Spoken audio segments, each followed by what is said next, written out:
Today on 8.5-bit, all of 2017. And yes. Yeah. Okay. I got nothing.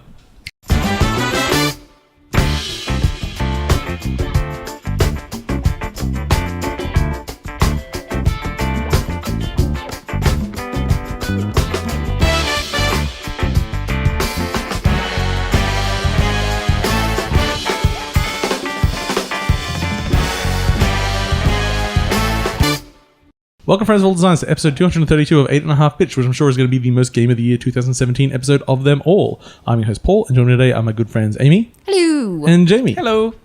Oh, you called me Jamie. Yeah, we used to do that. Yeah, that's my name when I was a little kid. For a very long time, I thought that was your birth name. Yeah. All my family called me Jamie. And I thought I was being like rebellious by calling you James as we got older. No, I don't know why. When I hit high school, I just changed it.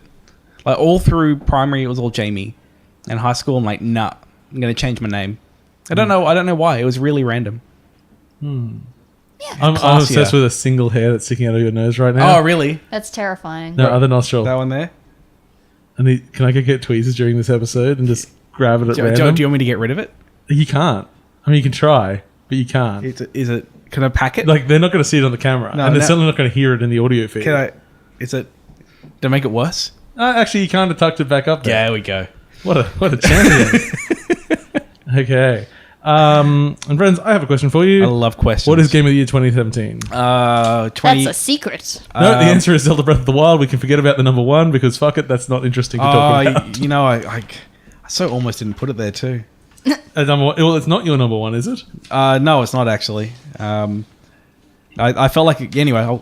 Yeah. No, but we announced it last episode. Yeah, we did. We said number one is Breath of the Wild because there's no competition to talk about. We'll still talk about it there's later. Mario Odyssey. I don't think Mario, at least my list, I think it might be like 5 or 6 or something. Really? Spoilers. Yeah. Odyssey isn't... Odyssey I love, but it doesn't compare. Yeah. Mine got on my list at least. We're not living in a post-Odyssey world. No, it's actually interesting thinking about the category for what do you put, how you order it, because it's not necessarily the thing that I enjoyed the most. Like I sort of tried to look for like what's a good game more so than otherwise. I probably just put Destiny as number one because it's like it's the thing that I play a shitload of. But I tried to avoid that. Well, then it would be Binding of Isaac for me. So Except Binding of Isaac came out 3 years ago. I don't care. It got re-released. It doesn't count. That's the It word. does count. It does always raise the question of like what actually goes in list these days if you go do it by year, because you've got obviously ports. So that's ports are the hardest one to justify. There's games that just didn't come out in a region until that year.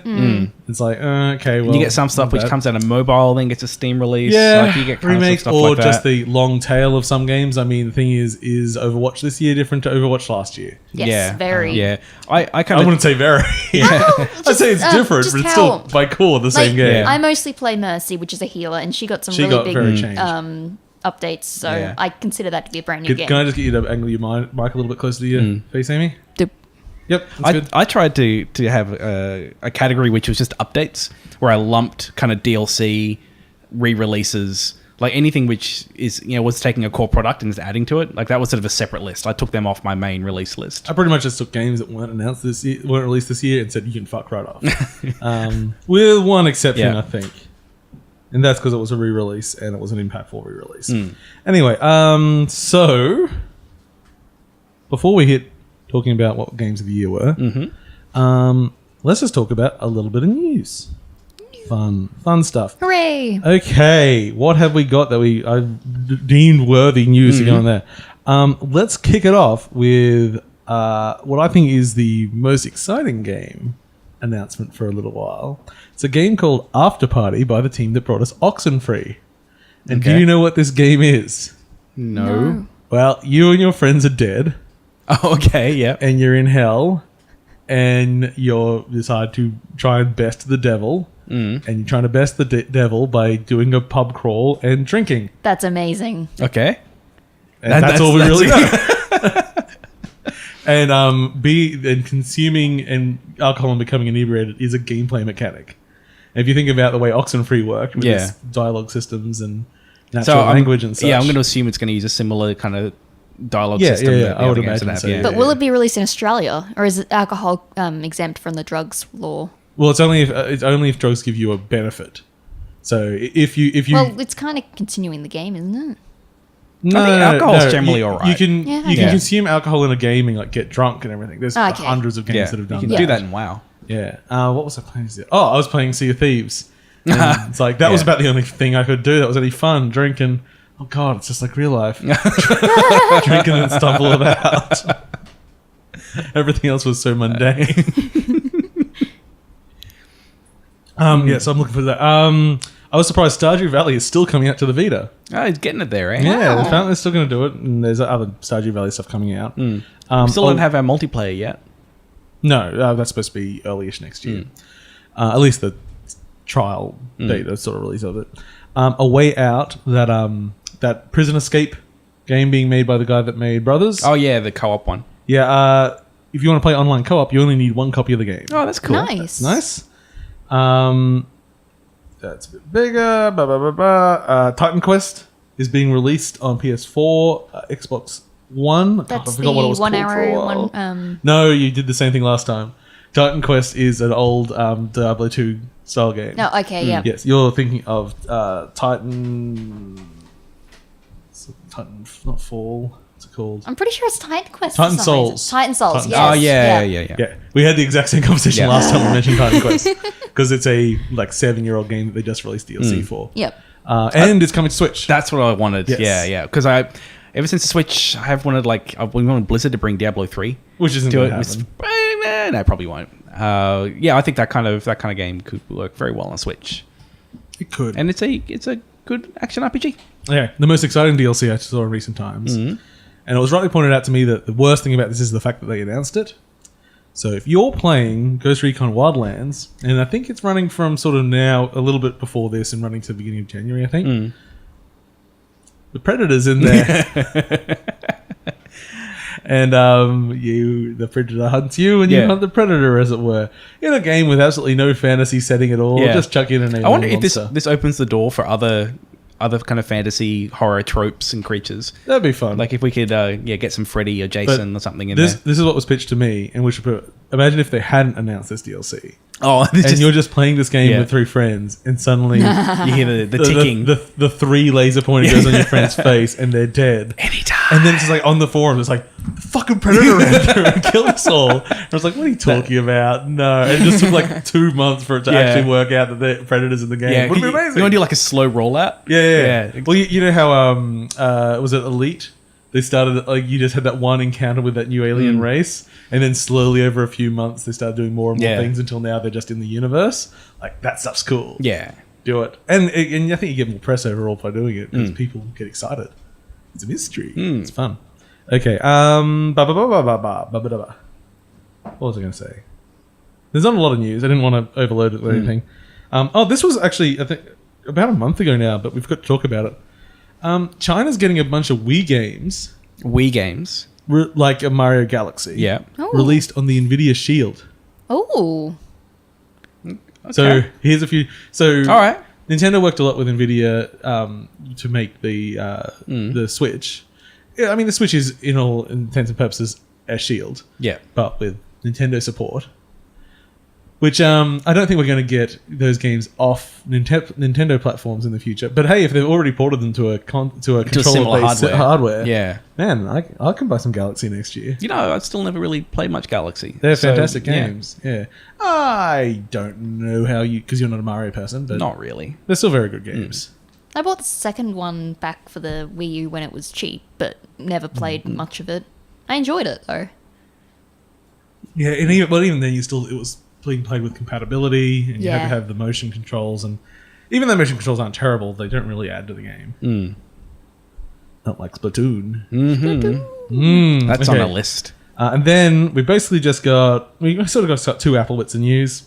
One, which Apple have updated their policies that now if you're releasing a game on Apple with loot boxes in it, you need to publish them. Like the likelihood of the odds. Yeah. Which can be very difficult. We had a really big rant about it a few weeks back.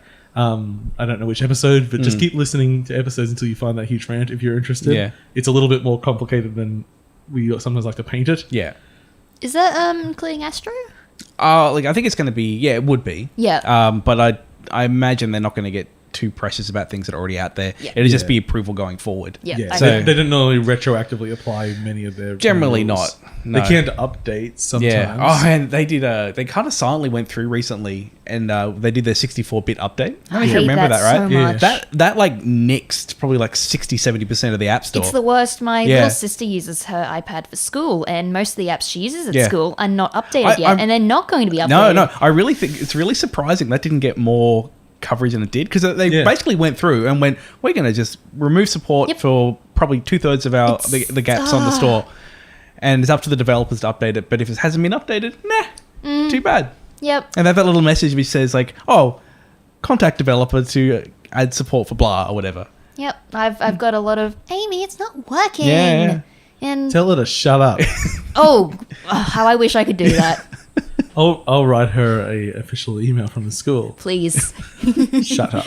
Oh, she's going to end up at your school next year, so have fun with her. I'll raise her to be a new you. No. I like being me. Yes, you will cease to be you at that point. Yes, exactly. The universe gets one. Yeah, that's the problem. You'll basically become No Face then. You have to go around trying to absorb personality. Yep. I'll give everyone gold and that meet them up afterwards. Sure, why not?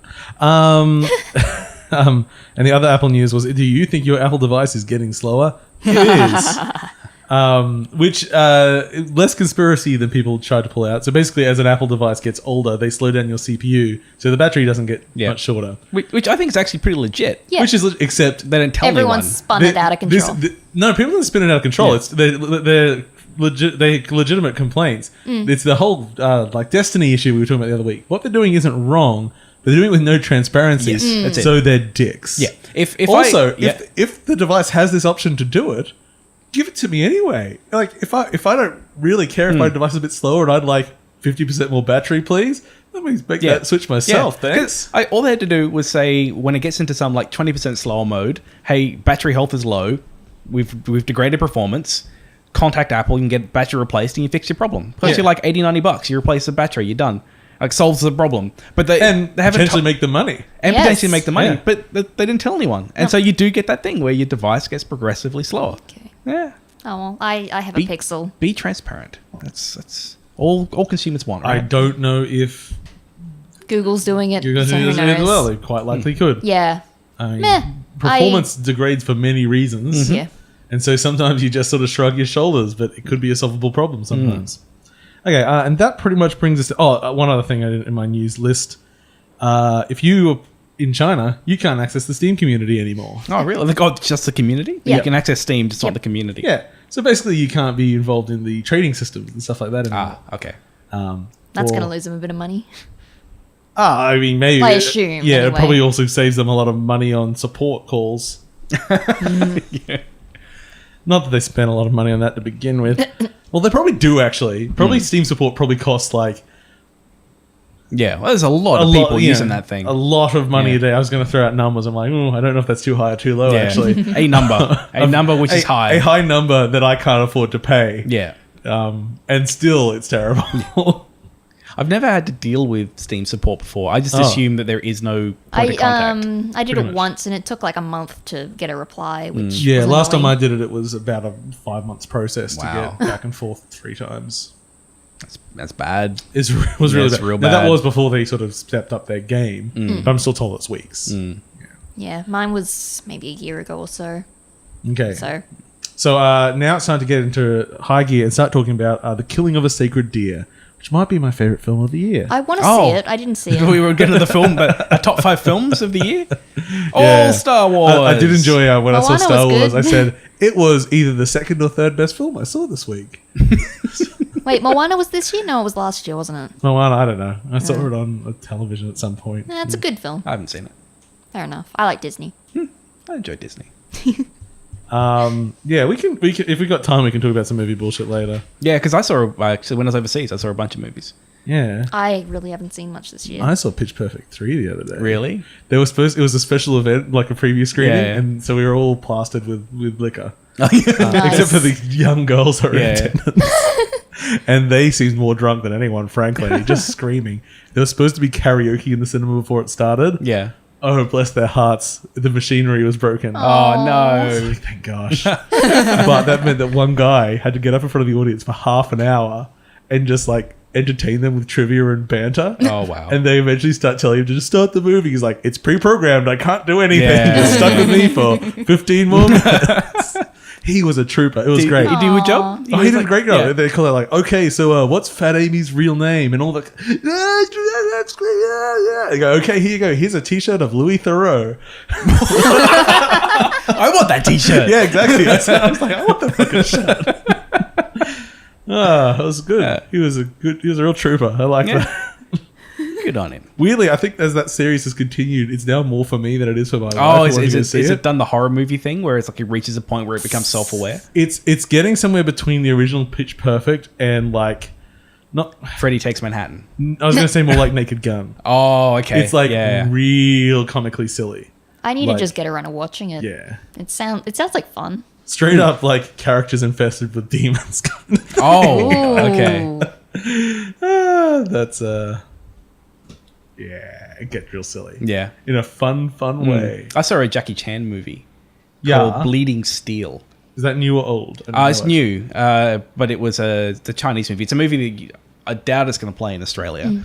It was half set in Sydney though, because it's such a big tourist spot for kind of mainland China. So because I've seen another Jackie Chan stuff before, like they spent a surprising amount of time in Sydney.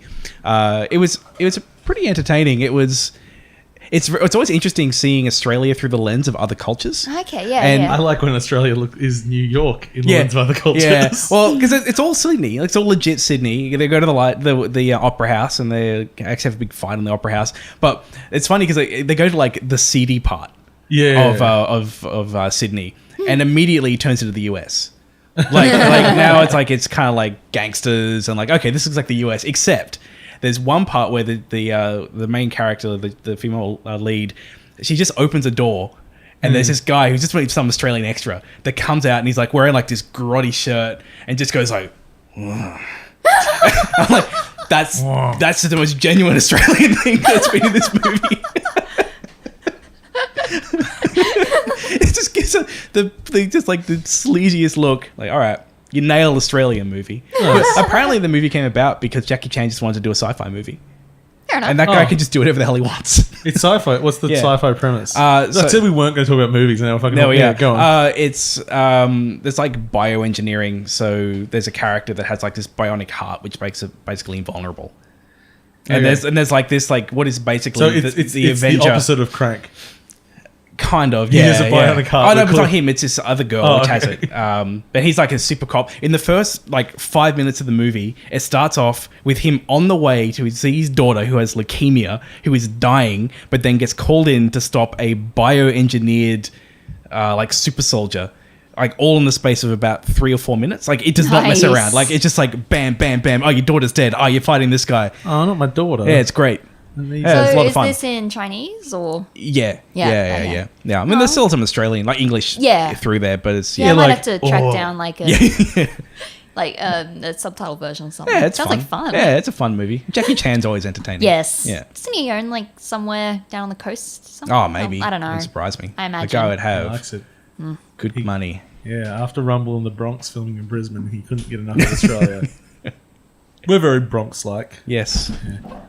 And then, Thor Ragnarok recently, we were in New Yeah. York again. Yeah, there was a whole 30 is seconds of it. Brisbane. We shut down the city for 3 days. Brisbane looks so New Yorkish, doesn't it? Yeah. What with our 4-story high buildings and, Yeah. and 12 cars. I remember Dad went there on that day and he got me a photo of Liam Hemsworth. Nice. Oh. Yeah. I was about to say Liam Hemsworth isn't in the movie, but then I remembered he is there as a cameo. Isn't it Liam? I don't know. No, Thor is. I don't know. I knew I got it wrong. Chris Hemsworth. That's the way. Yeah. Liam is in the film, though. Yeah. Yeah. Are they brothers or something? Yes. Yep. Cool. I knew that. I'm great at film. This is going well. So how was your Christmases? Good. I got back on Christmas Eve. Back from Malaysia. And what's Malaysia like this time of year? Hot and humid. Do they love Christmas? Yeah. It's actually interesting. Like, you know, the political for a second, the war on Christmas. I've heard of it. Yeah, which doesn't exist, but people get all upset about. I've been fighting a war for a while. Yeah, Grumble, happy grumble. holidays and, you know, Christmas and whatever. So, Malaysia is a very multi-religious country. Mm-hmm. There's a strong Muslim community, there's a strong Buddhist community, and there's a strong Christian community. I thought it was primarily Muslim. Or is it pretty mixed? It's very segregated. It's Christianity is definitely the least dominant. I think it's probably Muslim. Well, and that's Buddhist. because they've been fighting that war on Christmas. Yeah, because of war on Christmas. Beating down them Christians. And so it's a very strong religious country, and Merry Christmas everywhere. No one gives any shits. They just go, if I'm a Muslim, I may have presents. Maybe, I don't know. Like, it's my personal. It's just a thing which, like, no one really gives a shit. It's just like people just do them. See, I feel, because I've done very little travel, but in Vietnam, they seem to be fine with Christmas all year round. Because we were there mid-year, 40-degree weather. Yeah, fine. We want Christmas tree? We got Christmas tree. Like, they just seem to add to the decorations each year. They don't take down the old ones. It's great. They're very Christmas positive. Yeah. They don't even eat Christmas for Christmas. That's how much Christmas is winning over there. It's left Christmas behind. Oh, Christmas pretty, catching up. Pretty big into it, as well as Halloween. Yeah. Yeah. I thought it was interesting that it was a country which is truly multi-religious, and all that happens is no one cares. It's like, if you want to be Christian and be Christmassy, sure. I mean, if you want to be Muslim but still give some presents, sure. You have to work to make a big deal out of it. I mean, literally most of the world takes the day off in recognition of this thing. It's not exactly downtrodden. Yeah. Anyway, so shall we start trying to frame some sort of discussion of Yes. the I guess so. Let's, because it was a good year. It was actually, I enjoyed going over what I played this year because I was reminded of how many cool things that got played. I need to go through again. And also, what's interesting, because the year's still going, I've got games that I've been adding in the last few days that I've played in the last few days. There was one that I played yesterday, which I really enjoyed, which probably should be on the list. What did you play yesterday? That was Doki Doki Literature Club. Oh, yes, which I haven't played yet. Which I haven't played. Which have you played Doki Doki yet? No, not yet. Maybe next year we should do like a book club style thing, game club style thing. I would like a book club style thing. Yeah. It's we should do it as some kind of spoiler alert episode. Yeah. Because it is very difficult to talk about. I mean, we're a little late to the party, but that's fine. It'll force me to actually play stuff. Yeah, it's also not Binding of Isaac or Overwatch. It's also 4 hours long. Yeah, about 4 hours, so it's not too long. Cool. Okay, so we won't talk about Doki Doki.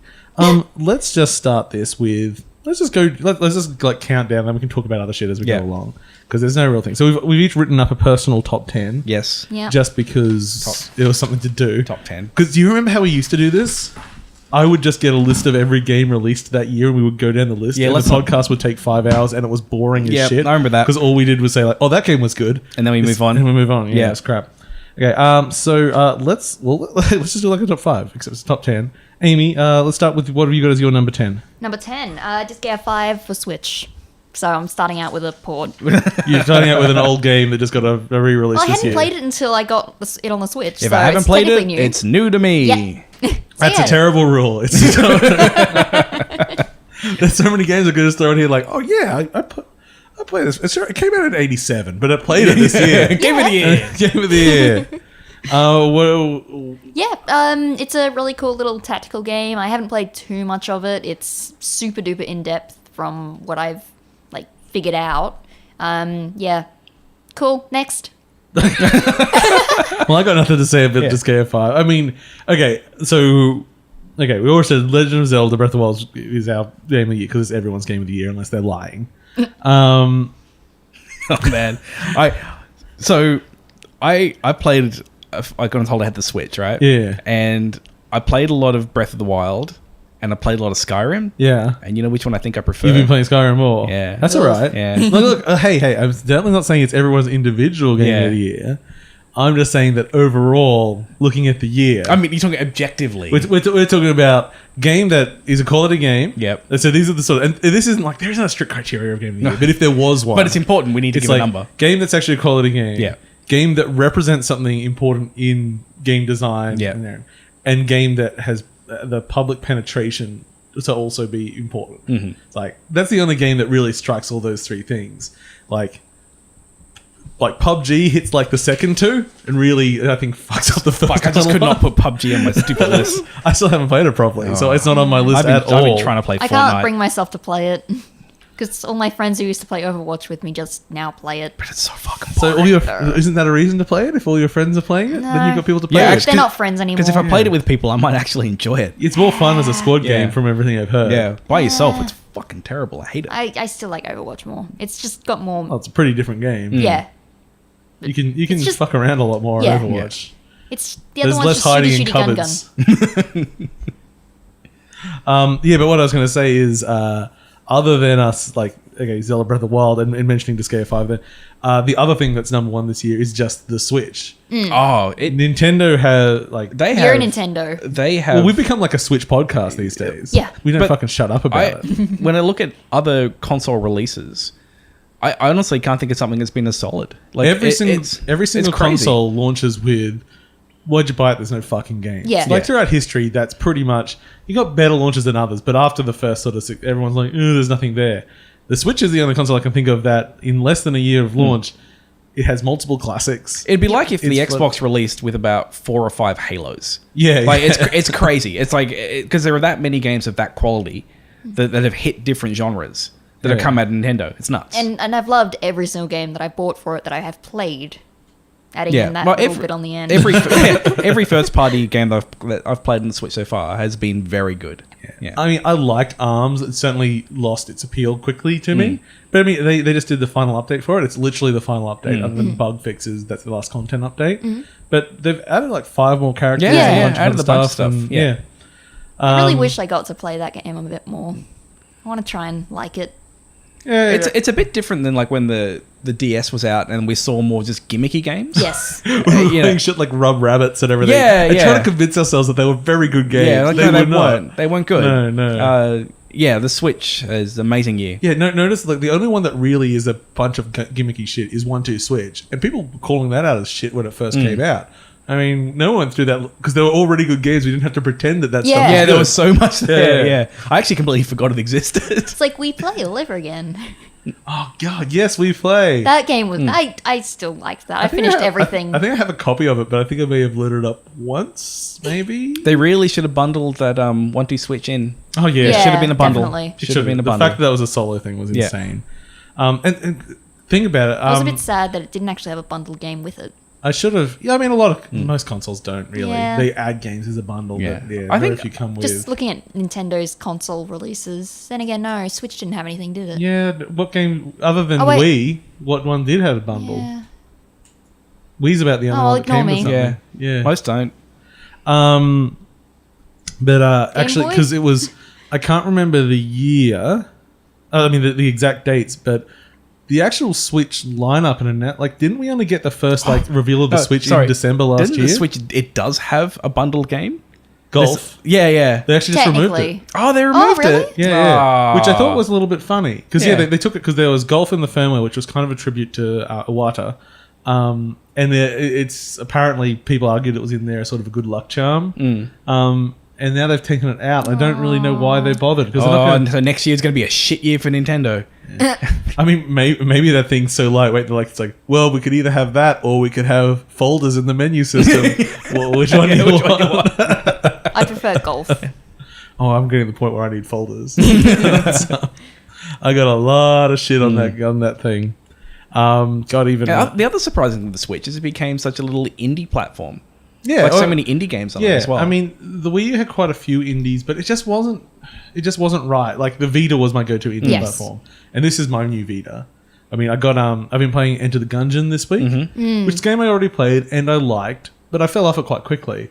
Playing it on the Switch again, it's a whole new life. I'm like, and it's like the Disgaea 5. It's like so many games. I mean, I even picked up Octodad again because I haven't played it in 3 years or whatever. Yeah. I'm like, you know what? I want to play it on the couch. Yeah. It's like, why? I could just go and play it. It's like, it was cheap. It was on sale.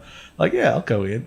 But yeah, it's it has revitalized a bunch of things, and I mean, even it's not in my top.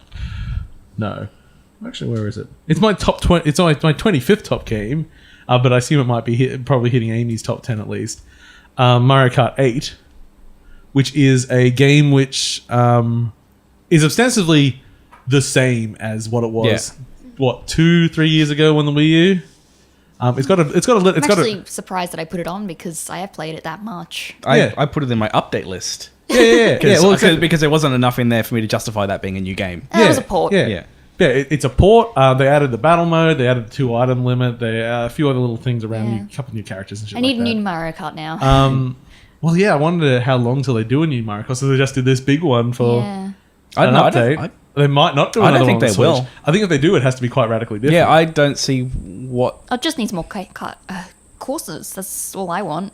I prefer them to just keep supporting the current one and just add more courses and things. Just more courses. I don't think they need a whole new one at all. Yeah, I mean, if they did, I think, as I said, they have to try something quite different with it, which I don't know what you do with Mario Kart, because that's one of the complaints. Yeah. You don't really change it that much. It's a perfect game anyway. It changes a lot, but it's not like they don't revitalize it. They just take a few little deviations on it. But, that game was just, wow, you're holding it in the handheld and it was kind of magic. It's like, hey, we can just put this down and play 2-player. We can go somewhere and play it. And it was, Yeah, I played it on a train with a friend of mine. It was great fun. Yeah. The platform revitalizes a lot of games that are older. Yeah. I still will play a game like Skyrim on the Switch, and I feel like I'm in the future. It still feels wrong. Yeah. This just shouldn't be... I know Skyrim's a 5-year-old game, and mobile hardware's come a long way, but it still feels like... This feels like I'm cheating. I've been playing Xenoblade Chronicles 2. I think the game is kind of trash. As I said James beforehand, I am 27 hours into it, and I'm still basically in the intro.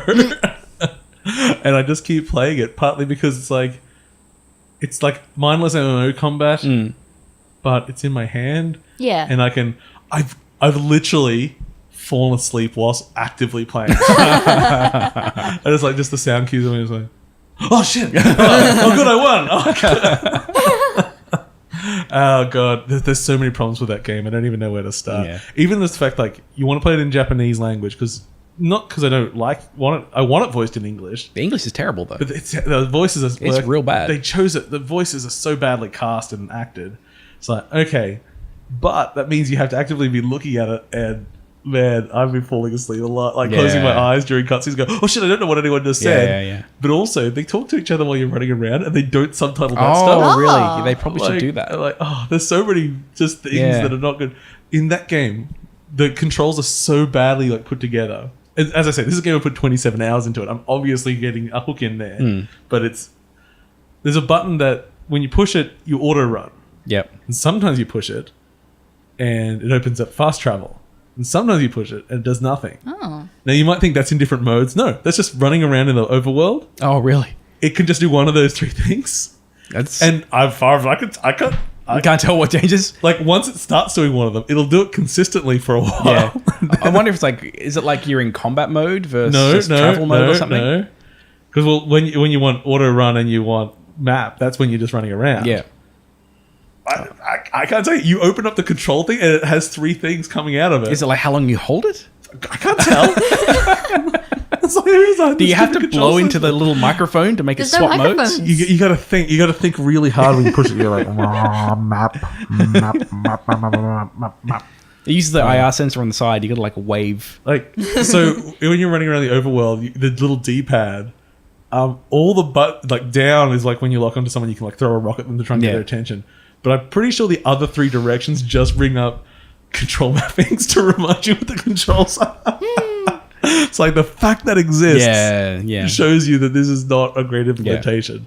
And that game is currently sitting at my 23. That seems a little bit higher than I'd put it, but I have put in 27 hours. Yeah, you put a lot in there. So I am enjoying it.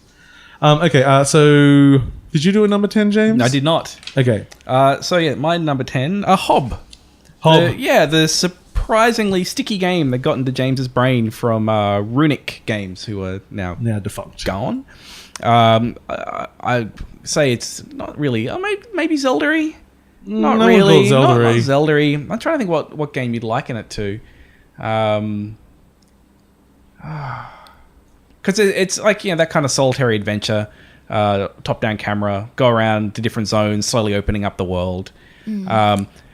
but there was something about the way the world would open up and change, and to the kind of look of it, and the kind of the audio that really stuck with me. And it was a game that I just like smashed out over a weekend. Like there's not often games will do that. It's one of the few games on the list I actually finished.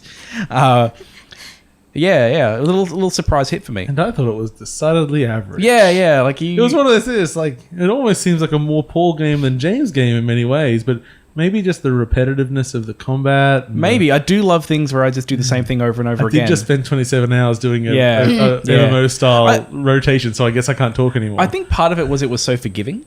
As well. So because I get frustrated so easily at games, so easy. When I have a game which mitigates a lot of that, then I'll enjoy it. I'll just kind of breeze through it, and biggest fault it had was the frame rate at the end was ungodly bad. To get frame rate all over the place was it was not a well-optimized game for something which was in development for quite a long time. Yeah, maybe that's partly why they don't exist anymore. Part of the problem. But a little sleeper hit for me. Yeah, snuck in there. Really enjoyed it. Sleeper deeper. Okay, my number 10. Big revitalization of the series this year. Resident Evil 7. And I never actually got to play it VR either, which I'm told is very good. Yeah. But you don't seem to love it. You've played it VR, haven't you? Yeah, I played it in VR. It's actually one of the best VR experiences I played. You seem down on it when we were talking about it. No, it was really good. Ago. Maybe you just didn't like it winning the VGA for best VR experience. Oh, maybe not, because it was a hack. Like it was a hack that they got in there, but it actually worked pretty well. Oh, does that make it a hack, or does that just make it a good implementation? Both. Everything's a hack. I thought the VR was good. Like I played it without getting sick. Stop being so negative about it, you bastard. I'm not. I'm being positive about Shut it now. up. Jesus. It's on my list. It's number 7. Number 7? Is it? No, where's your list? Your list is weird. Number 7. Oh. It's up there. I really enjoyed it. We had good times. Did you put RE7 at 7 just... I didn't actually. Maybe subconsciously I did that. Oh. What I enjoyed was how we played it as a let's play cooperative games passed around the controller. That made me enjoy it a lot. I don't think I would have finished it on my own. I think playing with someone else made it much more fun. Okay. I guess we can do a... Nah, let's not. I don't know. If we score points to things as we say, like in the top 10, then we can work out from the top 10s what are like the top 3. I'm like, you know what? I don't care that much. No. Lists are stupid at the end of the day. Lists are dumb, but that's all right. Yeah, they RE7. can be useful sometimes. The last act is bad. But we're turned to a shooter. A shooter with like a mine and like a big boss battle. Well, I mean, they're always the boss battles. They're fine. But man, I was unsatisfied with the last bit of that game. It was real easy to finish. Like that last encounter was, when you compare it to like the garage fight with the car, that was amazing. I think the end of the game, they were just like, well, we've got to make a big ending. I know this doesn't quite fit, so let's just do it quickly. No one's going to get here anyway. Most people are going to... fuck it. Everyone's going to talk about the first fight. In the house, then in the swamp area, and then it's like, no one's going to care about this other shit. Just run through it. The last act was definitely the weakest. Yeah. Good game. Still really enjoyed it. It's kind of like the Wonder Woman of Resident Evil 7. So Resident Evil, let's say past 4 now, has been a series struggling to find its footing. Pretty much all misses, much like DC films post the Batmans. Yeah. It's like, okay. And then suddenly one just tries something a little bit different, and it may not be perfect, but you know what? It works for what it's trying to do. It's enjoyable. It's a fresh take. Well, it kept the essence of what RE is alive. It was a Resident Evil game. Like when I first saw it, I thought, it's PT. Yeah. Hey. Oh, wait. What's going on down there? Bit my foot. Dusty. Okay. He might get his pig's ear thrown outside. I thought it was going to be, he's just cashing in on PT. You know, that was sort of a bit of a social phenomenon. I had it always, I couldn't understand how it was going to be a full experience. Yeah. It was like, okay, I get this scary house where you're hiding from people walking around and then they grab you. And like, oh, yeah, I get it as an experience, but I don't get it as a long game. Yeah. And they proved me wrong. Yeah, well, that hiding part was just a small snippet of it anyway. But much like Wonder Woman, I don't necessarily believe they can do it again. Now it's like they've proven they can, so maybe they can. Maybe it can go. But I'm fully expect like RE8 can both be amazing and terrible, and I have no belief it is going to go one way or the other over this entry. I think part of what made RE7 so good was that it was so fresh. Yeah, and now if they just start doing the same thing over and over and over again, then it's going to lose its steam. Yeah. I know with the DLC that's coming out with Chris Redfield, is going to be more of a I think shooter. I think all of the DLC's out now. Oh, it's all out now. Yeah. So yeah, because I haven't played it, but every bit of DLC and most packs have multiple things in them. It's like one's a shooter, one's a puzzle escape, like an escape room. One's like they try something different with all those different tapes because they're small experiences and they can, which in part might be them experimenting for future stuff as well. And if they keep up varied ideas, then that's good. But yeah, still not convinced that they've got a roadmap for the future. But they did real good this time. Yeah. Okay. Well, let's just continue going down some games. What have you got as a number 9, Amy? Galgun VR. What is Galgun VR? So basically, it's one of those Japanese high school shooters. So you're the perverted guy. You're basically trying to shoot. So you've got all these girls running after you. You've got to shoot them. Just lean into your mic a little Sorry, more. you've got to. So you got all the girls coming after you. You've got to shoot them to free the demons inside them who are making them run after you and all that. do you kill the girls? No, it's just basically shooting them with your love gun or something. Okay. Yeah. In my mind, this game was really dark. Shooting people with my love gun is something that I've got into. It's fun. And yeah, I was a bit disappointed. What does it look like? Traditional sort of, I don't know. I'm thinking Total Recality. Okay. Yep. But anime. Mm-hmm. Yeah. It was quite fun. VR as well. So yeah, just stand up, shoot. Stand up. It's basically an on-rails shooter kind of thing. So it's a shooting gallery. Basically, yeah, So with cute girls. So it's like every VR experience. So how has VR gone this year, do you think? Like now we're in what kind of year 3 or so of like the resurgence Not really of sure. VR? I've only just I borrowed Sam's VR headset and I've been playing just Thumper, Galgun, and I started playing Total Recality a little bit more. Yeah. And yeah, they're fun. I don't really know too much about overall VR though. Yeah, because I've still, the only experience I've played where I felt like, all right, this is a game I play was probably Skyrim VR. Like that felt like this is a thing which, this is a very different experience playing it like this, and I could see myself playing it. I was like that with Thumper. Yeah. That game is phenomenal with VR. But I'm still not totally convinced. Like I'm still not seeing the... I don't think it's worth it just yet. Yeah. But I'm borrowing it, so why not? What I'm thinking is if we're where we are now, kind of in its life cycle, shouldn't we be seeing more? Yes. Like, should we be seeing... Yeah, if it were a console, everyone would be very disappointed. Paul got up to look at a thing. I want my screwdriver. What do you want your screwdriver for? My mic keeps falling down. Oh, no. Tell them what's going on. This Paul. isn't the right screwdriver. I don't know where my other one is. Paul keeps getting up. I'm sorry, everyone. My mic He's just ruining the keeps switching video. back. Is it the right king? Does it not fit? No, it fits. Yeah, a little bit tighter. There we go. Screw it in there, buddy. Thanks, baby. Yay. Oh my. I did it. Okay. Cool. So yeah, Galgun VR, very fun. Yeah. VR in general? Yeah, I guess I don't get sick with the HTC Vive, so I had one of those newer portable Oculuses I had an experience with, and it was trash. Yeah. It was like going back to pre-Vive days. I was like, oh, remember how you made this that I didn't throw up all the time? You should go back to that design. the Steam VR Home thing's pretty cool. So you've I've heard got that good, yeah. you've got a giant room it's basically a giant bedroom without all the furniture. You've got a giant screen, and then you can teleport outside, so you go into like a mountainous type landscape. It's really pretty. Surprised me though. Okay, Jamesy Poo. Yes. Give me a 9. My number 9, I Am Setsuna. Well, that came out 2 years ago. But it's on Switch. Oh, no, I didn't mean to put that in. I actually know that's what you read because I was like, I see what he's done here. I believe you mean to say Hellblade? Yes, thank you. Senua's sacrifice? Thanks, buddy. Can I borrow that pen? You borrow that pen. I meant to pick up. I was like, I remember that you didn't really like that game much, and why is it in your top 10 let me this just list? change this to Meant Hell. to get Setsuna while it was Blade. half price the other day. No, I reckon Completely forgot. if you want Setsuna, just wait for Lost Sphere. Yeah. Okay. Because it's like, I need to check out the demo I think for it's that. at least got like some levity. Yeah, or Octopath Traveler. Yeah. Yeah. Although that's not Chrono Trigger-ish. No. Yeah. No. There is a demo out for Philosophy, but I haven't played it yet. I played it when it was only in Japanese. Very difficult to play. Yeah. I need to play it in English now. Yeah, I've got it all downloaded. I just haven't played it. So Hellblade. I am Setsuna. which is my number 5. Yep.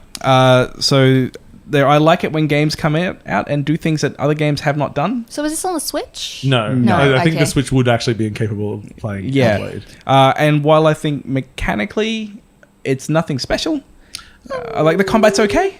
The puzzles are kind of like, they kind of make sense in the end of why they're there, but they're a bit trite doing them, like lining stuff up. Oh, the lining, the symbol like, stuff. The moment to moment of what the gameplay is, it's okay. The middle section of that game, when you're doing a whole bunch of sort of vignette experiences around this tree, and some of those experiences are just... That's when I realized that this game is Silent Hill in Norse mythology. And it's like, this is... You're like... At one point, you're just being chased by this... I don't even know if you can see the monster. It never got close enough to find, but I was scared of it. Like, oh, that was terrifying. Through a labyrinth and everything. Because this is a game you definitely want to play with headphones. Oh, yeah. It is... This is sound design of the game. It won sound design at the VGAs. And Yeah, it was, rightfully as I said, so. It was the only shoe-in of the year. Yeah. Because it was like, the sound design's fucking amazing. Yeah. The acting is really good, but just everything about it was immersive and oppressive. It's like, it was tiring to play that game. Yeah. It was very... Yeah. And it did give me a different perspective on schizophrenia. Like, I felt like it changed the way... that I think about it, that I think other people experience, and games don't do that very often. Like it handles the subject matter in a very mature way. I need to check it out. And it's it's a AAA aesthetic design at a budget price. Which is good. It's like, yes, we have. That's like Uncharted games are all way too fucking long. But they need to be big experiences because they're single player experiences, and they cost 70 million. Oh, bro, that was probably under. Do it on the cheap. 200 million plus sort of was to make.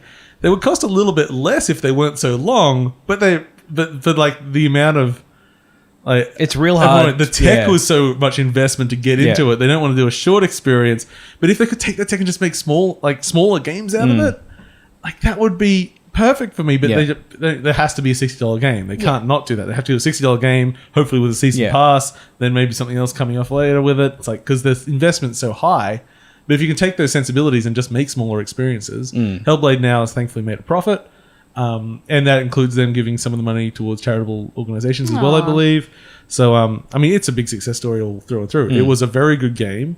And, like, if Setsuna was a 15-hour game... I'd even do it again. Hellblade. If Senua was a 15-hour game and had those mechanics, it would be repetitive and boring as shit. And even as it is, there are a few points where those fights start getting a bit too repetitive. Especially that last fight. Oh, yeah, the last fight. Oh, man. I lasted so long at that last fight until I realized it's like, I don't... So slight spoilers. I don't think this is supposed to end. But yeah. Oh, but man, it was like, I was wild in that last fight. I'm just thrashing everywhere, and I mean it worked, but the mechanics supported the storytelling so well in those. So you're like, this is storytelling and gaming. This is really well done. One of the best HUDless experiences I've had. How it uses the voices to say like, someone's behind you. They're behind you. Just Yes, they don't put an indicator on. They just whisper into your ears. Yeah, like that's why the headphones are so good. Positional audio is so important because someone behind you will whisper. It doesn't put up a thing saying you have 10 health. It's like, she's about to die. Yeah, she can't do it. She can't do it. Things like that. That's great. Yeah, it's very good. I mean, it's almost as good as Trespasser. 3 bullets left. Feels about half. Look at your tits. Uh-oh. I'm not so healthy. Uh-oh. Oh man, what if instead of the tattoo, because the tattoo getting like blood out of it didn't make any sense. What if your breast just got smaller and bigger, like a dead or alive Tolstoy? It's like, oh, I'm very healthy at the moment. I'm so voluptuous. I imagine there's probably some sort of Japanese game out there with that kind of design. I think that could be done. We could do that. James, just get the health pack. Doing. Get some jiggle physics on there. It's a bike pump. We need this game. Yeah. Okay. So yes, Hellblade: Senua's Sacrifice was kind of incredible release this year. Very good. Other very impactful release this year, which I had as my number 9, was What Remains of Edith Finch, which is potentially. Oh, I mean, I love Firewatch as well, but potentially the best walking simulator I've played. I think the pacing was better in Which one? In What Remains.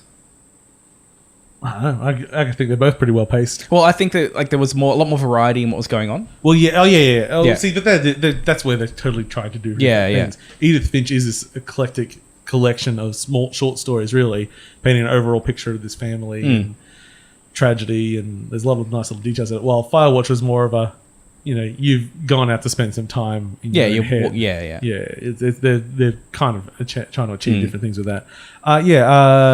What Remains of Edith Finch. Like some of those, there's a couple that seem to stand out for everyone. The baby one. A lot of people don't bring up the baby Really? one. I love the the baby one. The one with the guy in the bomb shelter was one of my favorites. What was his background story? He was the brother that was a recluse and went and hid underground, but he heard the rumbling every day. What was his story that you played through? So he'd go down into his bunker. I think he was trying to get away from the curse or something like that. Uh-huh. And he was there for years and years and years. I remember that being his story, but I don't remember what we played with him. I thought we just walked through his area. Did we actually play I'm pretty sure you played with him, yeah. I don't remember his story. Yeah. Because then Did you go back? Yeah. You should go play it again. Had a good ending. I like that one. It did. Very impactful. And just, every story had its own control mechanism. Some of them were basically like storybooks. Some of them were full gameplay experiences. A lot of them were just very short experiences, which worked really like the baby and the swing and stuff like that. Yeah. Like just very, very impactful and just felt. I think knowing like every story, knowing it was going to end in tragedy. Man, it was like especially like the swing one. I remember like you're going higher and higher and higher and higher. It's like that tension's building and building and building. I just love the swing mechanics. Because when I first started doing it, because movement was normally just on the left stick, I'm just swinging on the left stick, and I'm starting to like twist. What's going on here? Oh, it's like a real swing. It's a real swing. Swing back and forth with both sticks. Here we go! Yay! I bet this will go fine. But, and then also just going into the fully on surreal, like when you're turning into a shark in the mountains, and then you're a monster underwater. And or it's great stuff. The RPG one as well. The RPG one's very very good. That's probably like the crowning achievement. That one, because just from that one's just a mixture of game design mixed with what they're conceptually trying to say. It was just kind of a masterpiece. But if you haven't played it, it's way more interesting than most walking simulators. Yeah. Because it's not just walking around. Yeah. I think that's what with the comparison to Firewatch. Firewatch to me, I enjoyed it, but it felt... Well, Firewatch is closer to Oxenfree, where it's more of a talking simulator. Yeah. This one, I felt more engaged. Yes. Because there was so much variety in what was going on. Everything was so different. Yeah. Cool. So let's keep going on this format because, hey, it's working so far. Amy, what have you got as a number 8? And if we're already talking about games, just say, hey, we already spoke about it, and talk about something else if you want. Yeah, I've just got Fire Emblem Heroes down. Mine's are just games that I've played this year that I liked. That also released this year. It was released this year, wasn't it? Yeah, it cool. did literally nothing for me. Yeah, I like it. It's a good time waster. Do you enjoy Fire Emblem games in general? There we go. Because it's fan service. Yeah. It is nothing but a fan service game. Yeah, it's great. Yeah. Like, I was playing it for a bit, and Cheryl really liked watching me play it, because she gets all the jokes. All the jokes. Yeah. I got none of them. Yep. Because I've played all of one Fire Emblem game. Yep. And I probably shouldn't have bought it, because it is not for me. Why did you buy it? It's a free game. I think I was sad. Just wait a second. Are you talking about the mobile game, or are you talking about... No, Heroes. Heroes. Well, I think Warriors I'm talking You're about. thinking about Warriors. I got that mixed up as well. Okay. Yeah. Yeah, No, I'm but- talking about something different. Heroes is the free-to-play game. Yeah. Heroes, Cheryl played a shitload of that. Yeah, it's fun. She plays so much of it, non-stop. Like, Yeah, it's just I pick it up every time I'm bored. Fire Emblem. No. I looked up the words at one point. I Is really it don't Fire like Emblem? that song. No. No, something Fire Emblem, na. Fire Emblem, na.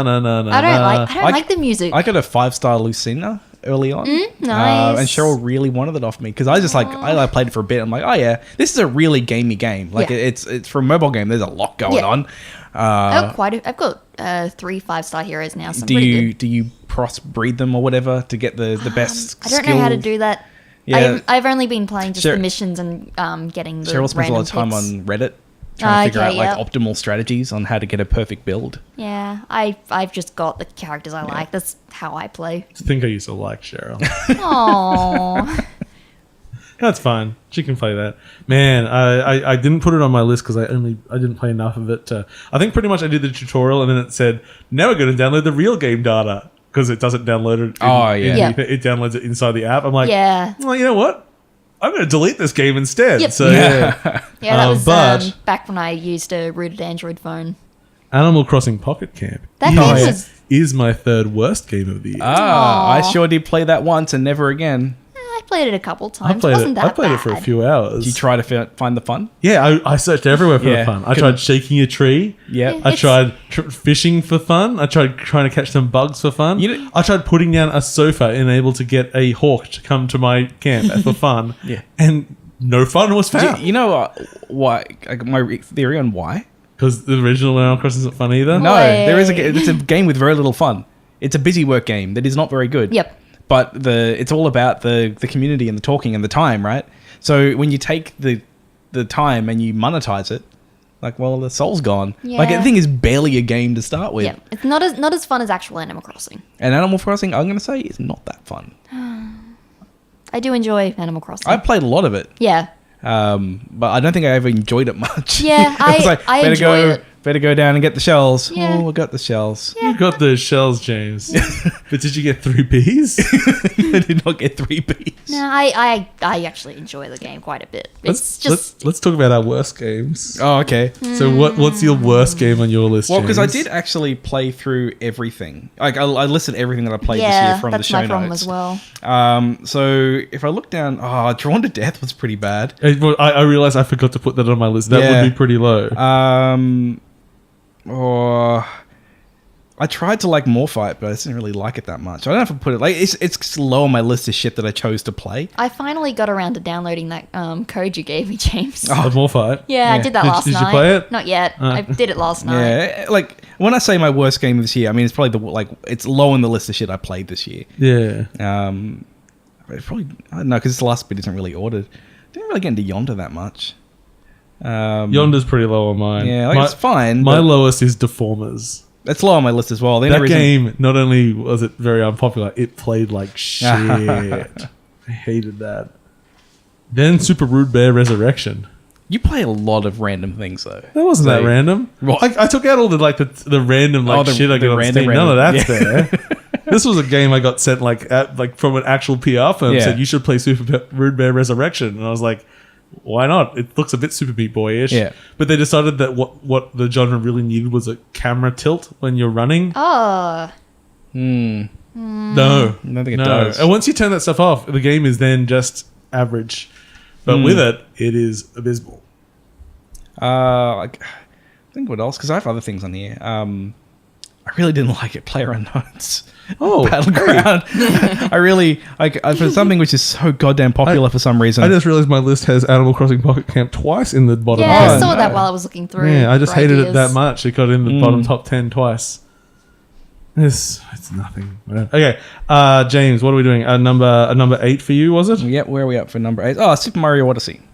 Yeah. Yeah, it's a good game. It's good. It's on my list. It's very good. I think it is a hot mess. It is a steaming pile of hot mess. A big group of it's things like that art. It's like an orgy where you don't know everyone. And I can't say I've had that experience. This seems fine, but I don't know what's going on here. Everyone's very welcoming. Oh yeah. Everyone's happy. Yeah, everyone's having a good time. It's just a bit weird. Yeah. And it's probably one of the worst Bowser, not worst as in I'm trying to think of the word. That's what? No, with Bowser it's one of the darkest, I guess. Bowser's actually kidnapped Princess Peach and he's going and doing the wedding. Like he's basically making him his sex slave. Yeah, basically. Yeah, but it has such a good ending. I didn't actually finish it. I finished it the other day. How did you not finish it? Because I got bored of it. I finished the other day and it was just, good on you, Peach. Yeah, you got the real ending, have you? Yeah. I haven't gotten around to finishing it completely. Nah, Do you have all the moons for all the endings? No, you actually don't need all the moons for the other ending. Okay. I think you need 600 or you something. need 500. 500. Yeah. But it's a technical achievement. Looks amazing. Looks like all Nintendo stuff does. Plays very well. It's very fun to explore and find things. It's just very arbitrary and random what you find. But it does have that little bit of that Breath of the Wildness where it's like if you go look at something, there's probably something there. Yeah. And you'll find... So there's just so many of those friggin' moons. You're probably going to find one somewhere. Yeah. Yes, I really don't have much else to say about Mario Odyssey. It's a real good game. Yep. And it's really helped fill out that Switch catalog. lineup. Yeah, I mean, it's a must-buy if you get a Switch. Like, it's a very good game. Just some of the assets just did not meld with the rest of the games. Oh, that's what I love about it. I think I told you my pitch for the next one is just Super Mario Odyssey, and then just take that to the next extreme. Go one more. Just completely different Now art styles. you want to Mario frog in fractions COD. Yeah. Frog fractions it. That would be good. Yeah. Mario goes to World War II. That would be good. That's Bombs away. I got trench rot. Oh, and Mario's like, oh, I get your mushroom. It's like, thanks. I was just picturing a COD Mario crossover mashup. That'd be good. Some kind of Call of Duty Mushroom Kingdom. Like that would, like all the Call of Duty mechanics, but in Mushroom Kingdom. Yeah, Sounds like fun. I'd actually probably like that a lot. Okay, my number 8. We are sticking with story-based games. We're going to Australia. We are going to a good. Well, no, he's not a good friend. He's just a guy I've bought a beer for. Just say good friend. Very good friends. We're very close. Actually, no. I had to develop a bit of a relationship with Jacob because the game is Paradigm, by the way. It was like probably the best adventure game that came out this year. The writing is fantastic, but in the game he uses an AOL email address. And I'm like, I'm going to send something to this as a joke because I'm sure he did due diligence and got it right. Nope. So I registered it and set it up. And then here are the login details, Jacob. Yeah, that's nice of you. But I kept it long enough that I started to get a few emails in from Oh, really? What did you get? just people wanting to send it. I can't remember what it was for. It was like about a mixtape or something. Yeah. No. It was tell me if I'm good at writing reviews or something. Oh, yeah, like you get a memo and the memo ends with like, tell me how good I was at writing a memo. Send it to, am I good at memos? Yeah. Or something like that. Yeah. I said, okay, I can either manage it for you or give it to you. Which one do you want? He goes, I'll have it. I'm like, you can have it, man. Aww. What am I going to do with a weird adventure game AOL email address? What indeed, Paul? What indeed? Just start spamming. Here we go. If you've never played it, you are a weird, deformed creature called Paradigm. It's a little bit Mighty Boosh. He likes to make tunes with his computer. He's got a beatboxing eggplant friend. You run into characters like the Cone, who is a man with a traffic cone on his head, and a mighty bum bag. So why did you know the zips aren't even real? So why did this one take out Thimbleweed? Just because Thimbleweed really falls apart in the last act. It's like, I don't believe that they ran out of money, but it kind of feels like they do. Maybe ran out of steam. Yeah. It's so meta in the way that it wraps up, but doesn't really feel like in a super clever way. It's just sort of like, this is a way of getting out of this story. Not that I was against the meta-ness, but it wraps up very quickly when it's time to wrap up. I'm like, there was more to explore here. Yeah. There were some other ideas you could have done. And it was, very much a throwback. Paradigm it respects your time.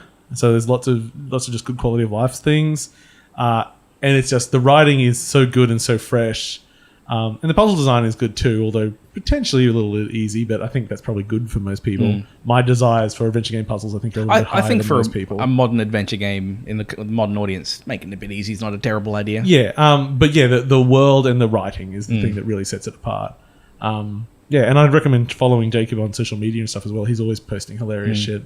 He made a mock-up for a Seinfeld adventure game, and he's always like, hey, I'm investigating 3D. He's just making all of his characters, which are already hideous, in 3D. It's like, this is great. This is so good.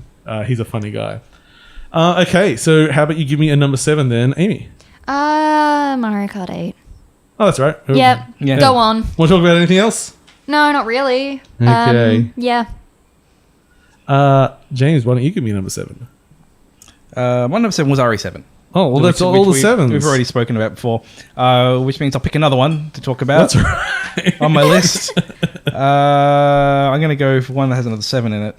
No, something else that has a 7 in it. No, I won't. I really enjoyed Quake Champions recently. It's on my list. I want to talk about it because it's good. Is it? Well, so I tried to play it because this was the year that I rejoined the PC Master Race. Yeah. After many years of being a console peasant. And what is a laptop laddie? I don't know. I'm just making that up. What? I'm just making up terms now. But I bought myself I do like that one, though. laptop laddie. Yeah. And so I can now have a computer which can play mini games at very good quality. So I revisited Quake Champions after trying to play it on my laptop and thinking it was terrible. And after my half an hour or so of waiting, no, it's not a lie, 20 minutes or so of waiting to get a game. That's vastly different. That's the 1/3 different. I jumped in and I actually had a lot of fun. Like it's extremely fast with a crazy field of view, and there's just lots of shooting and having fun.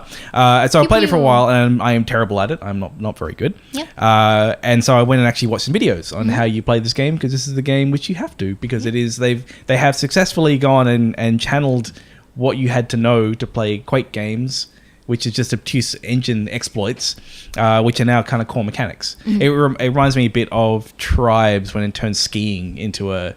It was always intentional, James. It was never always intentional. Yeah, I think the game has a lot of potential. I like it because it does take that kind of classic arena shooter and bring it into kind of like a more modern kind of like context, and like there's sort of like there's characters and they have powers, but they're they're not vastly different, but they're different enough to make it feel a bit fresh. The big problem it has is that I just can't get a game. I let it running last night, and after 25 minutes, I'm like, well, I guess no one's going to play the game with me. Well, that was where last night I was trying. They had the last night of Monster Hunter World up, and I was like, I really wanted to play this multiplayer, and I kept trying, and I could not find a multiplayer game. Well, I had great success. Yeah, you had great success. Yeah, I played with a bunch of people, tried a bunch of different weapons. You took down that advanced monster. Yeah, I'd get all the things when the full version comes out. But are you going to get it on PS4 anyway? I'll get it whatever other people get it on. I'm thinking I'll probably get it on PC. Then I'll probably get it on PC. You got that cool new PC, don't you? Mm-hmm. We'll have to see how the port goes. Monster Hunter World has kept increasing as like a game I am anticipating hotly. Which interests me because it's a really grindy game. What I love is that because I've only played a little bit of Monster Hunter in the past, and I did not like it. So okay, well I'll give this a shot. It looks like they've changed a few things in my complaints, like the separate zones and everything. Yeah. But when you look at the map and everything, all the areas of a level are still like they're still numbered as different zones. Like the idea is still there, but now that they're just joined together, I don't have a problem with it. It's all like, connected. It just shows, and it lets me know like the design is still the same, but they just fixed it. Like it transitions fine. Like even I was doing the beginner monster again yesterday. The fight went totally different every other time I've done it. I basically just wailed on it so heavily that it never even got to move. It starts to run away, but because unlike the other ones where it's sort of like creature's running away now, it gets to like the end of it and then it just disappears. I just chased it and stabbed it in the face while it was trying to run away. It never got to another zone for me to do anything with. The first one I played, I was playing with 3 other people. Yeah. And clearly they've been playing a lot. Yeah. Because we just got to that first easy mode monster and it was just 30 seconds, that thing was dead. I don't know what they were doing. Do they scale the health at all when there's I think 4 they people? do, because I played it with me and someone else and I was trying out a bow. And the bow I was not very good at and was doing very little damage. Yeah. And we ran out of time. So I think they do scale it a bit depending on the people. I like having the fidelity that you have in this version. Makes it so much easier to understand things like, oh, its scales are being damaged. So when you're looking for the weak spot and you can look at its flesh and you can see, oh, there's the tears. Like this is where it's a different color. Yeah. We've damaged down its armor. And I'm going to hit that a lot now. Just the things in the environment that you can use to your advantage. It's like, hey, I bet if I can get it to ram that'll hurt it. It'll cause like something to cascade or something. And just how much life is in these environments. It's great. It's great. Yeah, like the second fight I had, another monster got involved. Yeah, and so another monster was wrestling the monster I was fighting. I was like, oh, which one do I guess I just focus on the one I'm meant to kill. I was doing the intermediate monster, and because I'd only seen you fight it before, and I tried it once and failed. And it went, compared to the first time I tried it, completely different sort of fight. I was winning quite comfortably, and it couldn't get away from me. And then it did slip out and got into the swamp area. And then we like broke a dam, and like it really flooded the area, and we were fighting in water and jumping off platforms, and it was like, this is all just like systems driven. This is great. And because I don't like repeatable content in games because I get sick of doing the same thing. Doesn't feel like there's a problem here because it's very defined. There's so many there's so many variables. There's so many emergent behaviors that come out of what's going on. The last fight I just spent most of it running. It was just chasing me. I'm going like, I bet it can't follow me through here. Holy shit, I made it up. Quick run. Cheese it. Mega potion. Ah. Yeah. What weapon did you use? I was just using like the ice axe thing. Oh, okay. Yeah. I went with the dual blades, the demon blades. They're they have like this attack which lasts probably about 5-6 seconds, but it's uninterruptible. So you have to, it's like the demon dance or something like that. Yeah. So if you can get like next to it and pull off this attack, you'll do a massive amount of damage. But if it moves, You then just it do just basically that for pull 6 back, and I'm seconds. just like doing a little dance and like. Doop-a-doop-a-doo. Okay, so our number 7 was Monster Hunter Worlds. / Champions Quake. So the number 7 I had was another Switch game. God, how many Switch games do I have in this list? I think a few. Buddy. Splatoon 2. Oh yeah, that's my number 3. Splatoon 2 is a... Wow, I can't believe I didn't actually put it on my list. Well, now you've learnt. You've Whoops. learnt what's not on your list, and that is Splatoon 2. Splatoon 2, it's basically an update to Splatoon 1. Mm-hmm. And that's really fine because good. no one's playing Splatoon 1, Yeah. and it wasn't on this cool handheld that I can carry around with me. Splatoon 2, I spent a lot of time playing the multi, and then I sort of just completely stopped, and I spent a lot of time in single, and I really liked the single player in Splatoon 2. Where I It's just really good. I played a lot of the single multiplayer and less Didn't of touch the it at all. single player. I played a little bit, but like that's not why James is here. Like all the weirdness with like a fucking phone app and shit like that. I mean, all that stuff can fuck right off. When Yeah. it just comes to the game, and the fact that afterwards we all sort of made the comments of, especially with console controls, I wish all console controls had aftertouch with motion controls. Yeah. It's like It just annoyed me that I couldn't lay down in bed and play. yeah. That was the gyroscopes first are weird like that. the first Switch game I played where I did feel like I was at a disadvantage playing in handheld. yeah. Really, like when I played on a big TV with the With the Pro Pro controller, controller. I did better. Yeah, the Pro controller is much better. Yeah. I really need to buy a Pro controller. I mean, What? Oh. Your microphone is the problem. I don't know what keeps tilting it the other way. escaped. If only there was some kind of screwdriver Yeah. to tighten it up. just a little bit. Now let's see if they know which way is tight and which way is loose. It's usually this way, isn't it? Let's find out. Everybody, everyone at home. Yay! She got it. It just... I think you're good. It's a slightly smaller screwdriver. Yeah. It should only need like a tiniest Yeah. turn. Meh. Okay. I'll just hold it. I played a absolute shitload of Splatoon 2 multiplayer. In the morning, I'd get up and I'd have my morning splats. That's what I call it. Time for my morning splats. I think we all have a morning splats, James. And I played 2 or 3 rounds. It was like my coffee because it'd perk me up. Yeah, I love my morning splats. Is that what she said? Woo. Okay. But then maybe what too much happened was I information. stopped playing it for like a month or so. And everyone else got really, really good. Everyone got real good, and all my motor skills just died, and I'm now terrible. Also, the Australian audience dropped off significantly. So majority of the time that if I They're play all- now, it's Japanese, which still has about 200 seconds, milliseconds of latency. Like it's still not that close. Yes.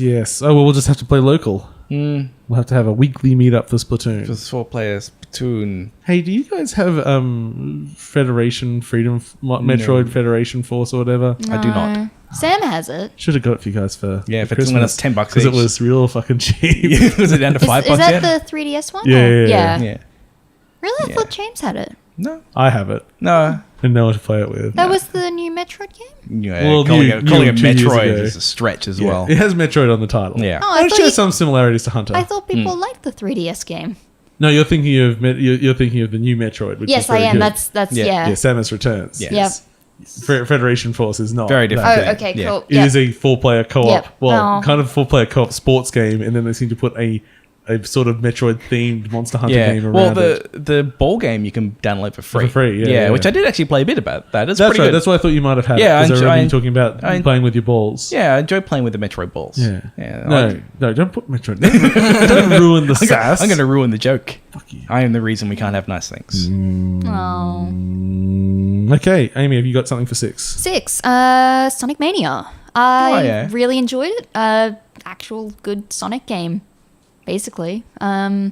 Sonic Mania is my 41. I was like, I know it's down here. Well, I'm surprised it's that low. Well, I guess. Hey, who says that's low? What's it near? It is just so it's 41 yeah, is just okay, above near Nidhogg 2 and just okay. below Shovel Knight All right, Spectre of Torment. okay, that's fair. That's fair. Yeah, it was good. Yeah. Not much Look, else to. In really- my currently top 89, I guess we've got now, I'm surprised that Pi is up I so don't high. start disliking games until I was looking 73. which is Ode, okay. which was that Ubisoft little platformer, which was pretty formed. So, and even then, I don't hate those games. Oh, I quite like that. But I have to reorder your list. okay, I don't hate games until I reach 79 with Mass Effect Andromeda. Oh, Because that game can just go fuck itself. But the best thing about that is that I never liked the Mass Effect games, but this time everyone's on board with me. Finally justified. Vindication. It's like maybe it could have been the best one, and I still would have disliked it, and then I would have been on the outside again. This time, Yeah, finally, Yes, you can finally. join in the hate. everyone's just like, you know what, Paul? Yeah, you are right. I'd like to because someone was talking about quite liking it recently, and your question was like, oh, did they fix up the animation? I'm like, the animation wasn't the fucking problem with that game. Yeah, it was buggy, but the game was just trash. I had such a weird relationship with that game. I remember you just like loving it for a hot second. Well, I enjoyed the demo. Like, I got the demo. Yeah, and we had very different takes on the demo. Yeah, and I had a lot of fun with it. And I thought, wow, okay, like, I'm now turned around. I really enjoy this game. And then I bought it on Origin, and it was the first thing that I tested the refund policy for. And that refund policy worked real well. That's good. Yeah, I got that money back. I think They're going with the Australian consumer stuff, unlike Steam. I think I got to the part where I just the world opened up a bit, and I realized I walked into a random room, and there's someone who had like a used console animation, but they weren't placed at a console. It's just like someone had picked a random idle animation, and so there was just no, they're doing jumping jacks. The most casual animation. And I just like it was one of the jankiest things I've seen in a AAA game. And like, nah, I'm out. I can't do this. The ball has been thoroughly dropped. Fair enough. That's great. Okay, so we were sixing. James. Metroid. Samus Metroid, Returns, which we Returns. briefly mentioned before. A little like Sonic, I guess, in that it was kind of trying to go back to the kind of earlier. It's a remake of Metroid 2. Yeah, it's a remake of a loose Metroid 2. remake. Yeah, this is why I didn't include it in my updates category, because I think enough changed No. with Metroid Samus Returns to not be a Yes. 2 remake. But It's structurally similar. Structurally Story similar.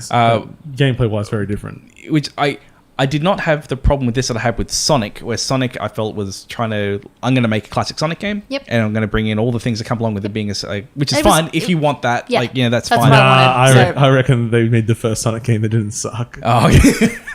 But Metroid 2 feels like Metroid Samus Returns feels like a modern game. Like it feels like it's accessible. But it doesn't fall into the trap that a lot of Nintendo stuff falls into, which is over-explain everything. Yeah. It respects your intelligence. Hey, at the moment, most of the Nintendo stuff is not falling into that they've trap. gotten a lot better at that these days. There are times in Metroid where I get stuck and I'm really not sure what to do but it'll nicely gate you to like, you're not getting out of here until you figure it out, buddy. Whilst they don't explain anything, they have a lot of built-in mechanics to say, you can't find the next thing. Well, we've got the scanning that's always with you. Yeah. You literally go back to the little pedestal in each area. It'll it say, says, go over here. Here's the next thing, but it can only do one thing, and you have to walk back there to find out the next one, so you can't overexploit it. Like, it's got a lot of quality of life stuff in there. Especially like the area scanner. I think that's really good. Like, you don't have to go and bomb every wall. Like, that is not like what makes Metroid. That was never fun. No. So you don't have to worry about that. It'll tell you where things are, but you still have to go, all right, I need to go back here when I have this gun to go and take this down, because there's a lot of weapons in it. Yeah. I was kind of surprised that very early on the game gives you the spider ball. Yeah. So it's like instantly you can grip to walls, and then they have to find all kinds of ways to block you from getting around after that. And they do it really well. Like they keep adding more little things to kind of stop you getting around, and then you counter it so you can get around it. They really Metroid the shit out of it. They really. did. It was so much Metroid in there. I think a fantastic kind of return. I'd say like best 2D one since Super Metroid. I enjoyed Metroid Fusion a lot, but that to me was a very linear.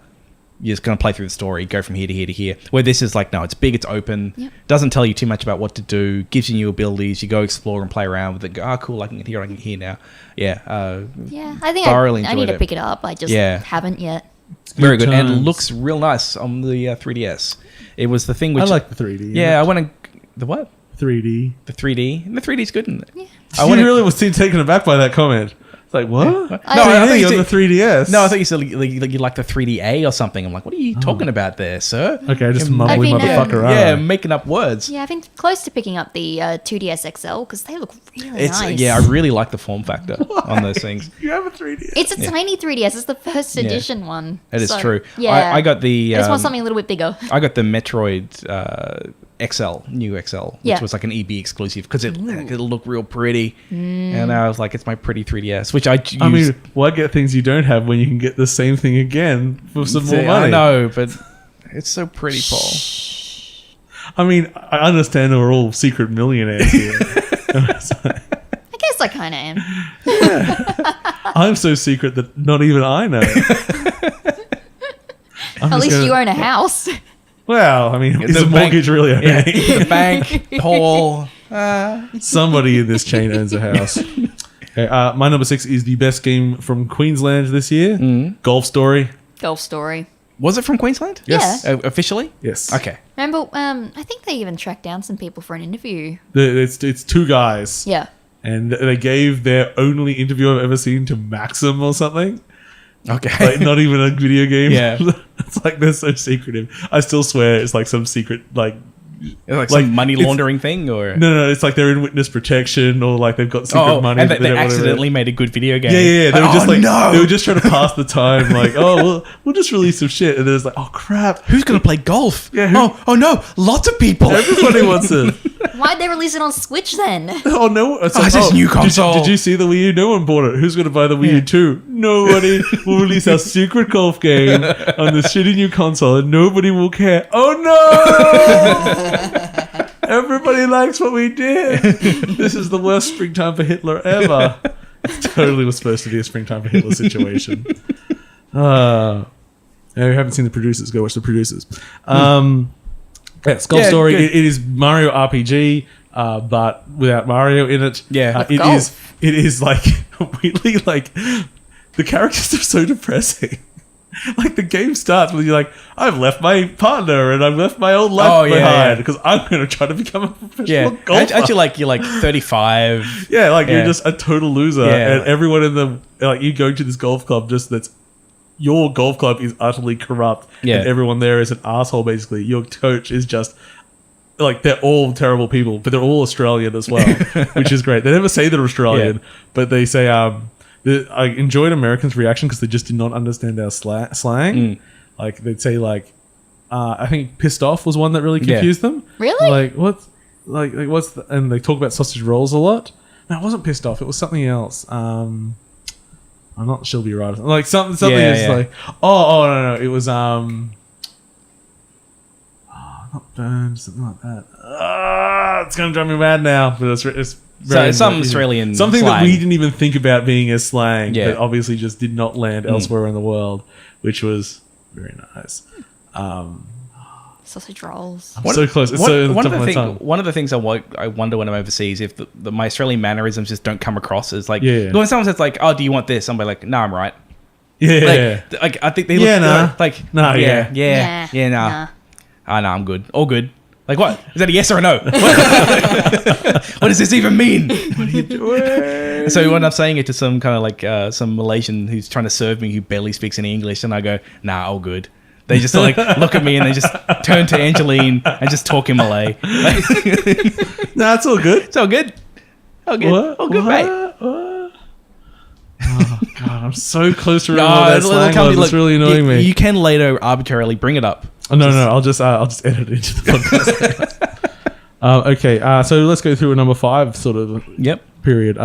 Amy, what is a number 5 for you? I put Pokemon Ultra Sun and Moon because you bought it. Yeah, I played it. Is this just a list of games that you bought? Yes, that I played as well. No, it's a real low list, so it's games that I didn't quite like. But no, still. I did enjoy it in the end. I do think I gave it a little bit too much of a harsh. I don't think you did. It was the same freaking game that you paid full price for. I enjoyed it. Yeah, but it had a new hat. Oh, so biting. Like what I love about it's like literally that episode is called Pokemon Has a New Hat. And like we spoke about, you used that joke like 3 times that episode. And still it's like, oh, that's so witty. I forgot the joke. That's what I love about Jesus' short memory. I've literally only got 3 jokes I've been using over the last 20 years. But each time he's just like, oh, this is great. It's great for me. I know. I get new jokes all the time, Paul. All the time. And my ego feels so good. He thinks I'm so witty. This is great. So yes, Pokemon and its new hat. Yep, I should have put it a bit further. So what was new about it? The story. There was a bit of a different alien story, trying to explore the Ultra Pokemon, which What are Ultra Pokemon? from what I can understand, they're just different. They're like alien, basically alien Pokemon. Okay. Yeah, Can they breed without Pokemon? no. Oh, I was hoping this was an Earth Girls Are Easy kind of situation. What? It's an old movie with Jeff Goldblum in it. That sounds like fun. And isn't Jim Davis? Carrey in there as well? Yeah, I think Jim Carrey. Remember he's got the long tongue or something, and then one of the ladies says, he's coming home with me. Yeah, there were 3 aliens: Jeff Goldblum, Jim Carrey, and somebody else. I think we need to watch this. I don't know how it holds up. John Okay. Candy. Yeah, that would have been good. It's probably incredibly sexist. Okay. Oh yeah. It'll be horrible. Yeah. I can guarantee it. Yeah, it's fine. It's a fine game. It's a game I that you thought spent were money Earth on. Girls Are Easy. My Oh. phone's over there. I need to research. Are you going to try and look up your slang as It- well? I think it also I can. it dinged before as well. Oh, I could have a message. Paul, Could be sit good. down. We can call this All right. the episode where Paul stands up twice. Yeah. Come on, headphones. Come get on, back on my head. get on your head there, buddy. Okay. So Earth Girls Are Easy. Yeah, you're looking for who the third person is. I figured out why Dusty bit me. Because you had a pig's ear under your foot? Yes. Yeah, don't take his pig's ear. I didn't mean to. It was already there, and he's just I just tried to pet him. Oh, there he goes again. I didn't even get near it that time. He really likes that pig's ear. Well, he actually lost it last night. Toast took it. So So he's got a it bit back. defensive of it. Yes, Maybe a very. little bit. Okay, so Gina Davis were correct. Jim Carrey, Jeff Goldblum. Dusty. Oh, and the last one apparently was Damon Wayans. Who's Damon Wayans? One of the Wayans brothers. Oh, okay. All right. I didn't realize Damon Wayans was old enough to be in No, that. I didn't either. Oh, well, what do you know? Yeah. Good stuff. In this musical comedy, I do not remember it being It was a musical. music. Now I really need to rewatch it. Gina Davis is dealing with her philandering why can't I say fiancé? Anyway. Philandering fiancé. Ted, when she finds that a trio of aliens, Jeff Goldblum, Jim Carrey, and Damon Wayans, have crashed their spaceship into her swimming pool. Once the furry beings are shaved at her girlfriend's salon, the women discover 3 handsome men underneath. After absorbing the native culture via television, the spacemen are ready to hit the dating scene in This sounds 1980s amazing. Los Angeles. You know, I love that could be like a joke on Futurama. Like just that synopsis. Yeah. Yeah, but that's real. We should do a remake. That's amazing. You know, we're already hairy enough. We do. We just need one other hairy person. If you are hairy and wish to be in our remake of Earth Girls Are Easy, please. Email us at bits, please. Bits, please, at 8.5bit.com. Is that email actually working? Yeah, it's Oh, US. okay. Wow. Yeah. I don't know if you're attached. You should I'm be not sent the attached. details for it. Let's talk about it here. Okay, Earth Girls Are Easy. What was the slang? That's I think it might have been sucked in, actually. I think that was the slang that they didn't understand. Oh, Sucked in. sucked in. Really? I can see how you could take that in a number of different ways. That's Australian? Yeah, be. very What's the thing? Aussie. It very sounds Aussie. very The American. thing is, we have no point of reference, right? Yeah. So Yeah. Okay. What we did a Pokemon's, Yep. which Yeah. was a 5, and you have a 5. I got to it finally. Destiny. Destiny 2. Okay, so my 5. No. Hey, where's? Oh, I want to wait, hear wait, about Destiny. Destiny 2 is my 47. Oh, it wasn't even on your shitty part of the list. No, hey, I don't dislike Destiny 2. You bought me play Destiny Yes. 2. I've played quite a lot of it. You know how there's like the demo level, and then there's like another level after it, and then there's one more level. I've did those ones. That's a good chunk of the game. I got my ghost back. You I got my powers back. Yeah. What class you play? I don't know, wizard. Warlock? Yes. Yeah, Warlock's pretty good. Yeah. Yeah. What would you have said if I said either of the other 2 classes? If If I said I played a shooter, I thought you would have gone Titan. is Titan pretty good? Yeah, pretty good. What if I'd done the other one? They're pretty good. They were pretty good. That's pretty good. I'm playing a lot of Hunter. Hunter's pretty good. Pretty good. Pretty good. Pretty good. That's pretty good. That's pretty good. I got a puppy. You do have a puppy. It's been a very interesting year for the old Destiny, the old D-Dog, the Destiny Dizzle. It's had some rough times from its core community. And meanwhile, James is there giving no shits. I'm like, this game's perfect for me. Yeah. I mean, I think Destiny has the problem of having a passionate fan base and suffering terribly from bad marketing and bad transparency. It really doesn't have any major problems that aren't just other things that happen in the audience. They just present them in the worst way possible, and their fan base is they feel so mistreated. They're ready to attack anything that happens. Because even just recently, like I logged on today and I saw some good quality of life updates. Yeah, like okay, they've got a game mode at the moment called Mayhem where they have a really fast super recharge time in PvP. Super fun. Really enjoy it. Like you just run around basically popping supers all the time. And when you play a class that can counter supers, you basically just become the person who just like cockblocks everybody. And it's a lot of fun. I love cock blocking. I like cock blocking, don't I, Paul? Jesus Christ. Piece of shit. By the way, you Google golf story sucked in, there are a lot of results. Yeah, okay. So right. You like it because you can be a cock blocking bastard. No, I think Destiny 2 hone your skills. I've enjoyed it. I think it is an improvement on the first one. But there's been I like how easy it is. I watch with popcorn GIF ready whenever people start. Yeah. Whenever anyone starts complaining about it because the community, man, they love bitching about it. All communities can be rough, but I think that Bungie managed their community very well. Oh, they're terrible. Yeah. I have seen good improvements. I've seen regular posts.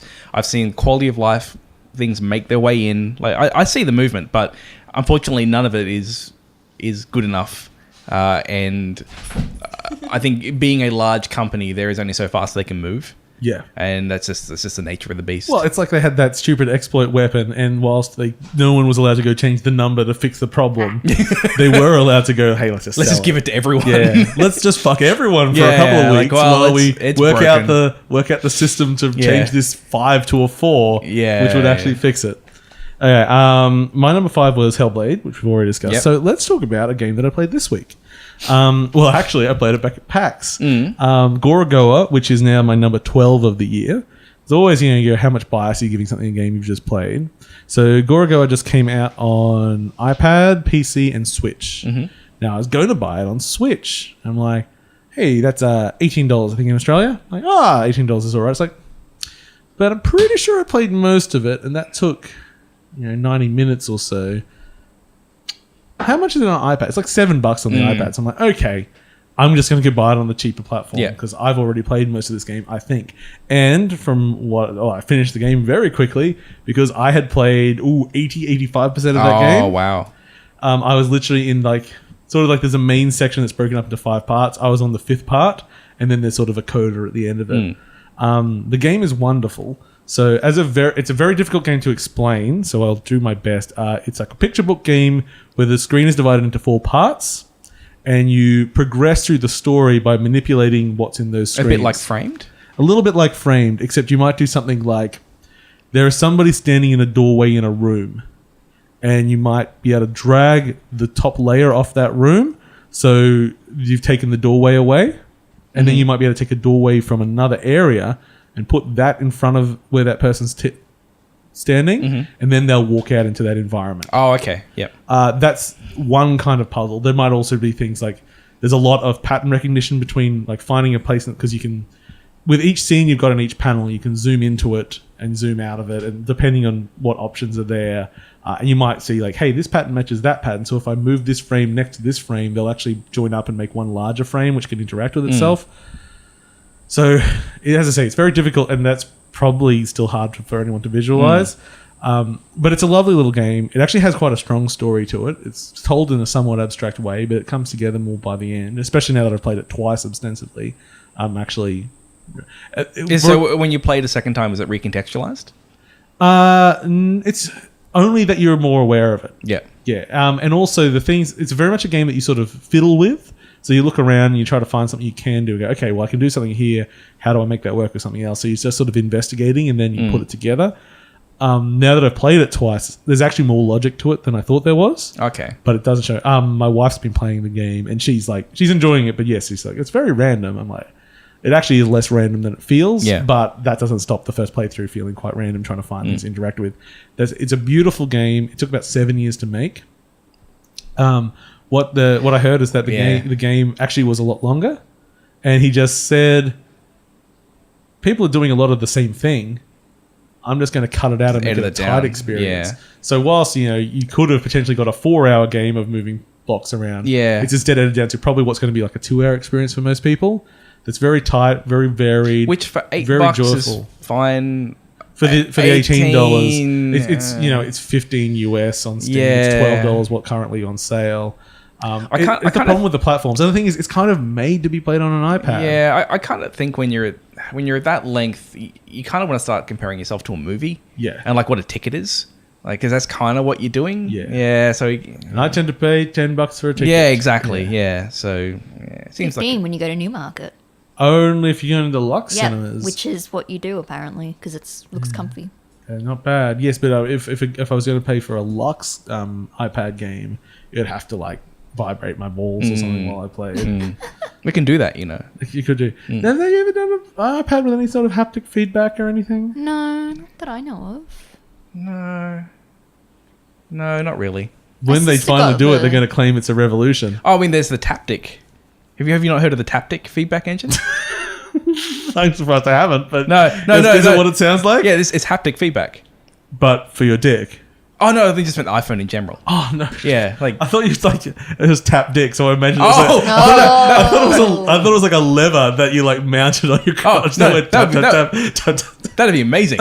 That'd be so good. Morse code. I'm getting a message. Dear God. I mean, there are toys that are controlled by your phones. There are, but maybe not tapping. So I think Taptic there's an opportunity there. There's an opportunity there.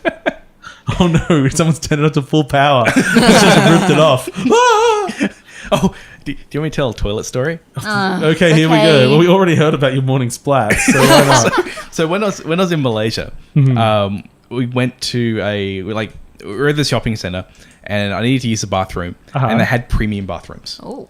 I want to try Do you this. have to pay for them? I want to pay for this premium bathroom. I think it cost 2.5 ringgit, which is roughly 90 cents. Do they have a bidet in there? Yeah, so I went in. It had all these buttons and things on the side, and I'm going to use this toilet. So a Japanese toilet. And I sit on it, and I got the button, and I do my business. And then there's a button for the bidet. Now, I've never used a bidet before.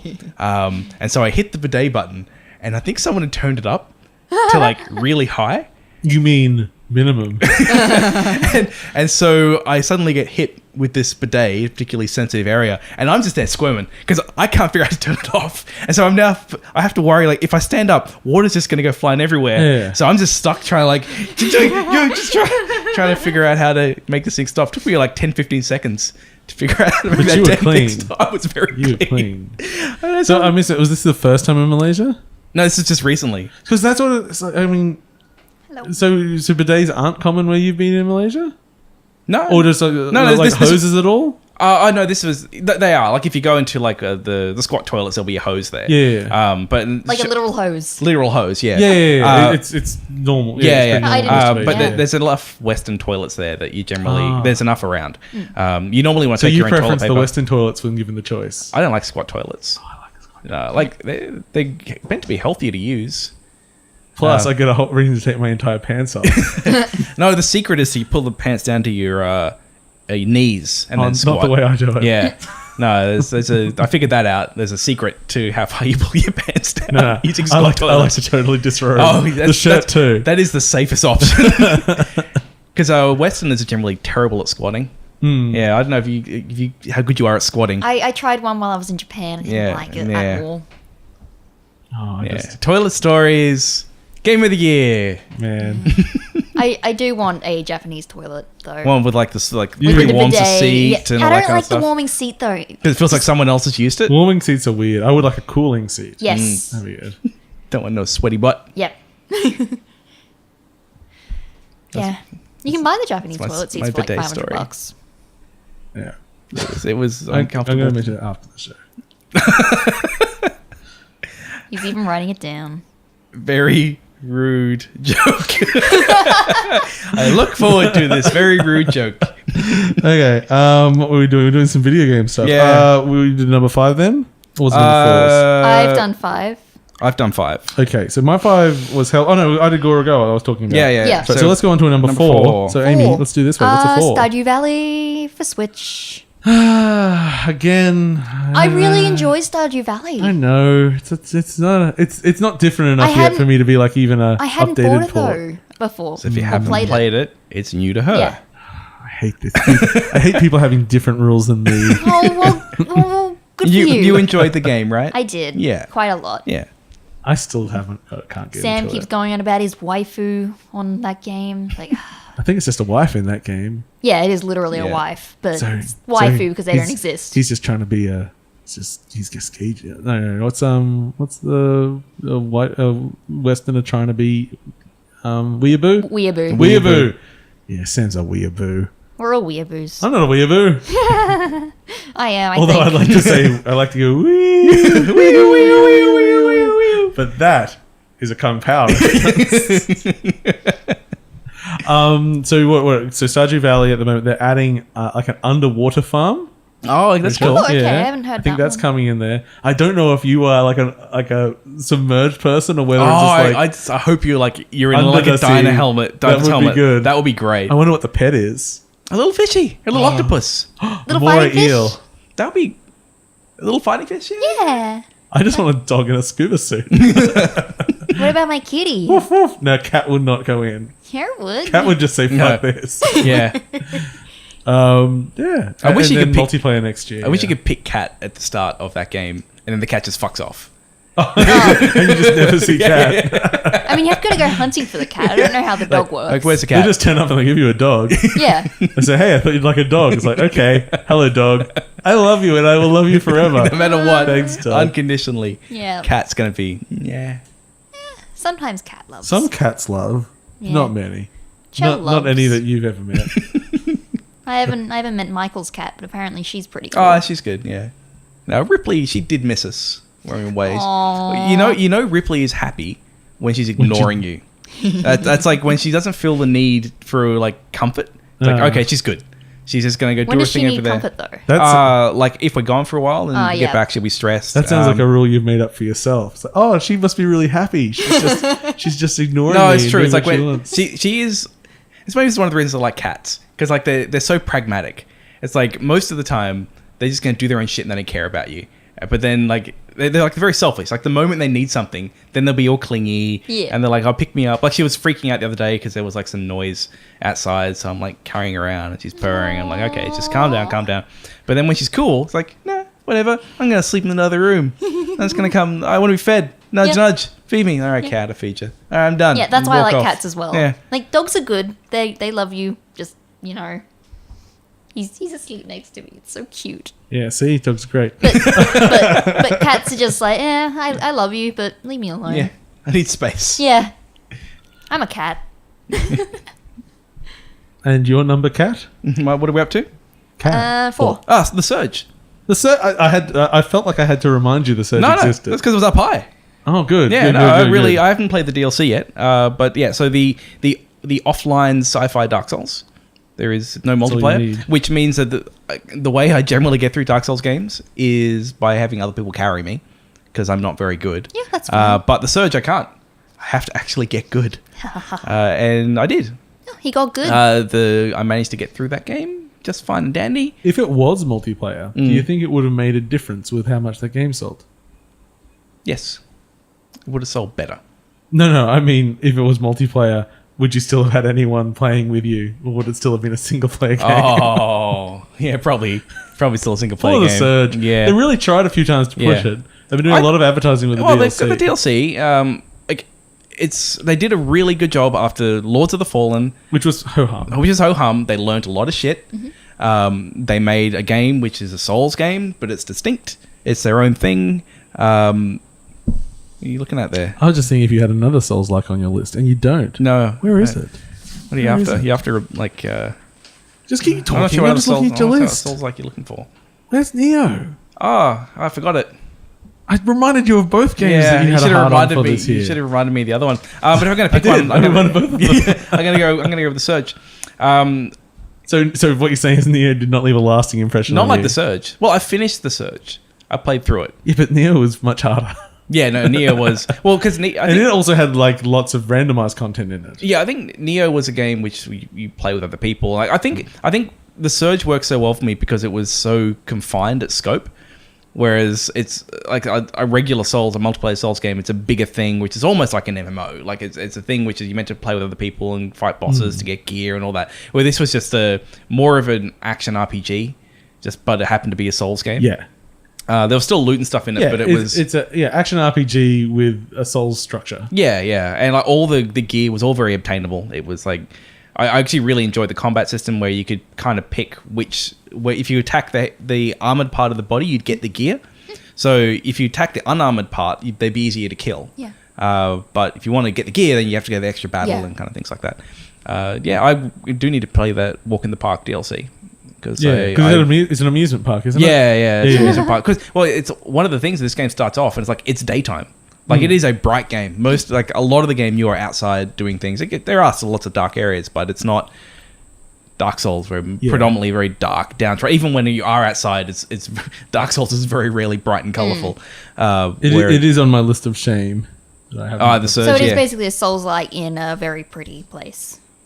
And it's sci-fi as well. Okay. And like I do. So what was it? It's called The Surge. The Surge, okay. Because I like fantasy well enough, but I kind of prefer. Yeah. I prefer sci-fi. Fantasy. Yeah. And I like that they found a practical reason for there being melee weapons, because everything you have is just a piece of equipment. Yeah. So it's like this is a stick which is like has a flame at the end, but it's for like burning off bats or something like that from a distance. Whatever. They actually do a pretty good job at finding reasons for the equipment to be actual tools and like things like that. No, I was looking at it for some sales. What did you play it on PC? PS4. Well, it was fine on PS4? On the Pro, it runs at 60 smooth. But on the normal? 30. It's still fine. But I would say if you haven't played it, get it on PC. Okay. So you can play it at 60. Because it is much nicer running at 60. What if my PC's not good enough to run it at 60? What if it runs it at 30? Then it's probably still going to be cheaper getting it on PC. Okay. Okay, my number 4 is I'll frame this as the best Rogue Legacy like. Or I could say it the only early access game that I put on my at least high up. I think I'm the only one on my list because normally I don't put it. Just because even though it was still obviously early access when it came out, it was complete enough of a game that I still count it as a game that's out. Dead Cells. Dead Cells took me, about 2 months this year of just obsessively loving that game. Oh, actually, I thought it was didn't put it in my early access list, but it should be there because it is very good. It's an excellent game. It's a game that really shows has very good level generation in that each level sort of has a theme to its generation and it makes something that makes some sense to that theme. But really it comes down to how the game feels. And that game feels fantastic. It looks really nice. But moving around and fighting and everything has a fantastic weight, and it just really satisfying when you get. And every once in a while, you just get those roguelike style ultimate mixes. I remember I had some sort of projectile that also like chain lightninged everything, and I could just get in front of a group and throw it in there and then just hide, and everything would be dead. I'm like, I'm going to win this game, and then I fucked up at the next boss. And which is great. How roguelikes work. I mean, literally, when last time I played it, it still didn't even have the guy at the beginning that gave you your stats or whatever. It just said, "I'll be coming soon," but it didn't matter because the game was still complete enough to be a satisfying experience. And that's what like early access is such a stupid thing. What is released and what isn't released, and like PUBG, like you've sold. 10 million copies or something? Yeah, it's version 1 now, right? Like that. And now it's technically out. It's the same thing. It's like it's still as like I have had so little to do with PUBG. I was watching someone play it yesterday, and it literally I think is the first time I've seen gameplay of that game. I'm looking at it going like, this is seriously it? Yeah, man. There's a reason why this is your release game. This looks like the building you're in is basically one step above a white box. Like, this looks like a game from last generation. Like, what is going on? Yeah. And, I mean, there's a it reason doesn't need that- to be graphics. There's a and, reason why PUBG confuses the ever-loving shit out of me. I mean, like, it's making stories, and people love that. And I think it plays a lot into current streamer culture as well. Yeah, that's right.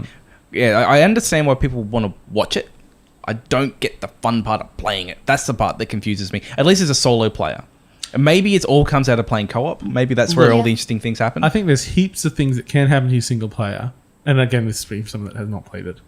But I think you have to be able to put in the time. Because even though it's compared to DayZ, which is also a similar thing in the stories you get from it, DayZ's like, oh, I got these 3 amazing stories and I only paid for a week. Yeah.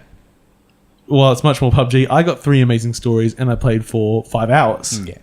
Now, I'm still not putting 5 hours into something to get 3 amazing stories, but it's a hell of a lot better than DayZ was. Yeah. And it's very, you die early, you jump straight into another game, your downtime only like 5 minutes. If you're actually doing well, you're probably more likely to be getting interesting things happening to you.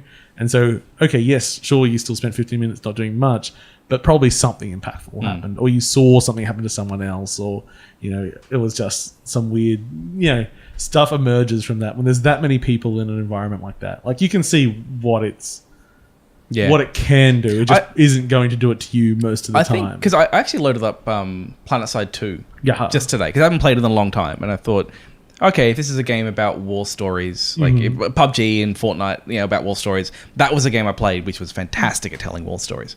And so, I kind of played in both, and immediately jumping back into PlanetSide 2, I think it has these systems in there which stop the downtime. And so even if it's like death is not the final thing. So I think with PlanetSide 2, it was I die, but there was like an instant back in the fight button. Yeah. And I was trying to picture, I was trying to figure out what are the things that separate these two experiences. It also means that death is less impactful in that case. Yeah, so death is far less impactful in PlanetSide 2, but I felt like there was a lot more weight to me trying to do things. Like trying to defend the base, and because I had like an attack, and we pushed out to like a base, and you had like the spawn point, the mobile spawn point, and if that thing gets blown up, you can't spawn anymore in that area, and that got blown up, so we were all pushed back. So in some ways, that was like, oh, this thing which took a while to drive there has been blown up. Now we don't have the reinforcements anymore. I was thinking about PUBG things you could do. Yeah. So okay, you all airdrop out. Yep. And then, as soon as the first 10 people die, they put on like a desert island, and whoever wins out of those 10 people, they get back in, gets to be like torpedoed into the other game, and you end up like you just keep splitting it out until it's just like so you get like 9 people get pushed back into the game at a certain point, and then it's like okay, so it's actually like more things that can happen. You can get comeback because you can't really come back from a game where you're dead and you're out. Yeah.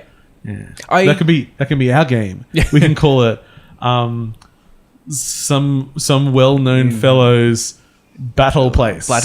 Yes. I did prefer the Fortnite 50-50. 50 versus 50. Well, that was you also had people with you at least. Because when you're playing PUBG, you're not even doing... Because you can do random squads, can't you? You do squads, you can be matched up with random people. Maybe. But you've only done solo. I mainly played Fortnite because that's the one I refunded PUBG because I didn't like it very much. Fortnite's just free. I think because I want to... This way, have you played PUBG? You weren't playing PUBG again recently? No, I was playing Fortnite recently. So when you had your little rant on Facebook the other day, that was just from your old memories from when PUBG first came out and you tried it for an hour. Yeah, it was Fortnite / PUBG. I think they're basically the same thing. Nah. Yeah. Nah. Amy? I honestly, I've been zoning out because I don't care. Yeah, no, that's fair. I'm sorry. I probably should stop ranting about things. People seem to like it a lot, and good for them. Yeah. I try to understand it. Mr. Patronising. Oh, good for them. It wasn't meant to be patronising. Look at you. You can like it. Piece of shit. I just can't figure it out. Beady and my little hair. I'm going to pull the little hair out again. Well, no, it was already out. I've been fucking watching it. That nostril hair is going to get it. I'm going to leave it there. He's going to pin me down later. With the tweezers. Oh yeah, that's what I'm going to do if I pin you down. Yeah. I'm so sorry, James. Was it Dead Cells we were talking about? Yeah, it's on Dead really Cells. Good game. Okay, so Amy, have we got a number 3? It's just Binding of Isaac. Binding of Isaac, Yeah, very good because game. I didn't play the DLC before the Switch, so yeah, Everything that's is new my again on the entire- Switch. Mm-hmm. That's my entire justification. I mean, I could talk a lot about Binding of Isaac, but I feel like we've done that a lot. It's been spoken about a lot. in other years. I love Yeah. Binding of Isaac. James, number 3. My number 3 is Splatoon 2. Good. Yeah, that one there. Mine was Super Mario Odyssey. So that was a really quick round. Yeah, good round. Okay, number 2s. Any surprises in number 2s? Mario Odyssey. That's good. Yeah.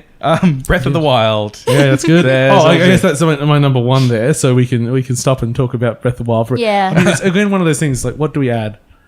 We We talked about it too much. We've spoken about an awful lot. Really good game. Yeah. It's a very, very good game. It's They're releasing a Nendoroid, which is just basically a chibi version of the Guardians. Oh, I'm really excited about that. That's cute. that would be nice. And talk about the DLC. I haven't played I haven't it played yet, enough so of the DLC. I Yeah. know you played a little bit of it. I played through the Obliterator questline. Yeah. And I hated it. I think locking the content arbitrarily behind was quite difficult set of quests is just weird. Like, I don't understand why they did it. Like, you get this Obliterator thing, and if you take one hit, you die. Oh, awesome. And you have to take out a number of camps and do a number of shrines. the camps weren't so bad because the camps you can at least go, all right, you can save scum it. Yeah. So you go, I'm going to save, attack, okay, I died, all right, well, I can, and you chip away, right? Like, you said, chip away, which effectively means that you're playing with lives because you're just reloading and doing it again. And so, whatever. I mean, I just did it right the first time.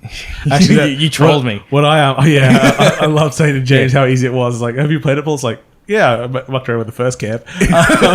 But even then, I was doing fine, and then some fucking bats flew down. Yeah. And because of one hit kill, Yeah, just one hit and you a get... swarm of bats. No. Like, just fuck off, swarm of bats, please. The bit that really frustrated the shit out of me was the very last shrine that I did, because it's a shrine covered in spikes, and you hit one of those spikes and you have to do the whole goddamn thing again.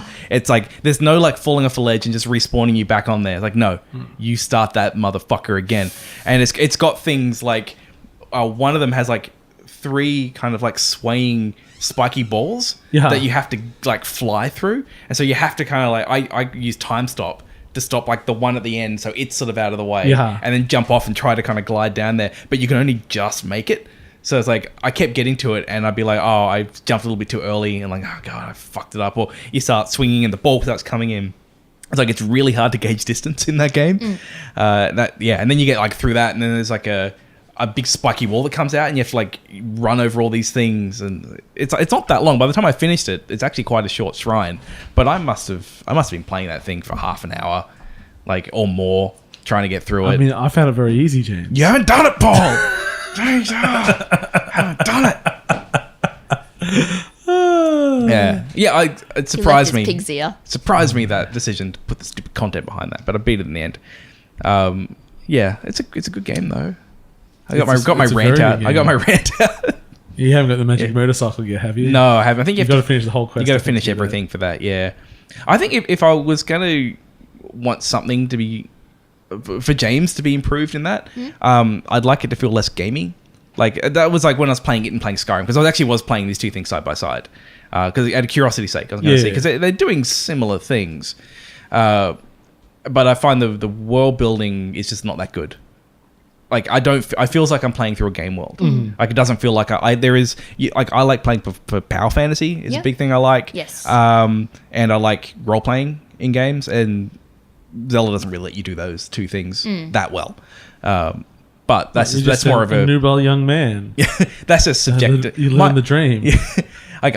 My subjective take on it is that I think what it does there is fine though, and is worthy to be high.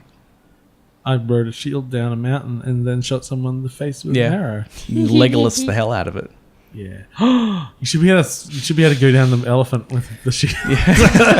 Oh, just speaking of just sliding down things, I'll just go back to Monster Hunter for a second. Yeah. One of the things I really enjoyed in that was when you're running down hills and how you trip and fall, and that's how you go into the animation to slide down. Like whoa, you just slide and you butt slide down. So I thought it was a nice little touch. Like there was Nice. nothing elegant about how you slide down things But in sliding. that game.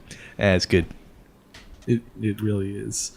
I played what was it? A lady called Gumball, and my pet was called Cheese. Yeah. Gumball and cheese. We had a great time. I chose a cat and called it Ripley. Oh, because you lack of imagination. Because of my lack of imagination. Cheryl thought it was very cute. She said, "Look, Ripley, you're in the game." Oh, you just... Look at you. You're just playing to the fan base, aren't you? I'm just pandering. Just pandering. Okay, so my number 2 is not a game we mentioned so far. It is Night in the Woods. Which is a game which I had kickstarted back in the day and had been waiting a very long time to come out.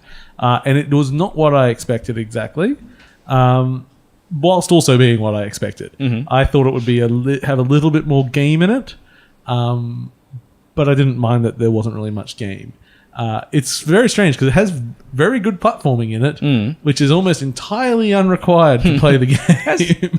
It's impressive because good platforming is actually pretty hard to do. Yeah, it's tight platforming with a lot of like fun things, like double jump off things, and the environment's very fun to navigate and explore.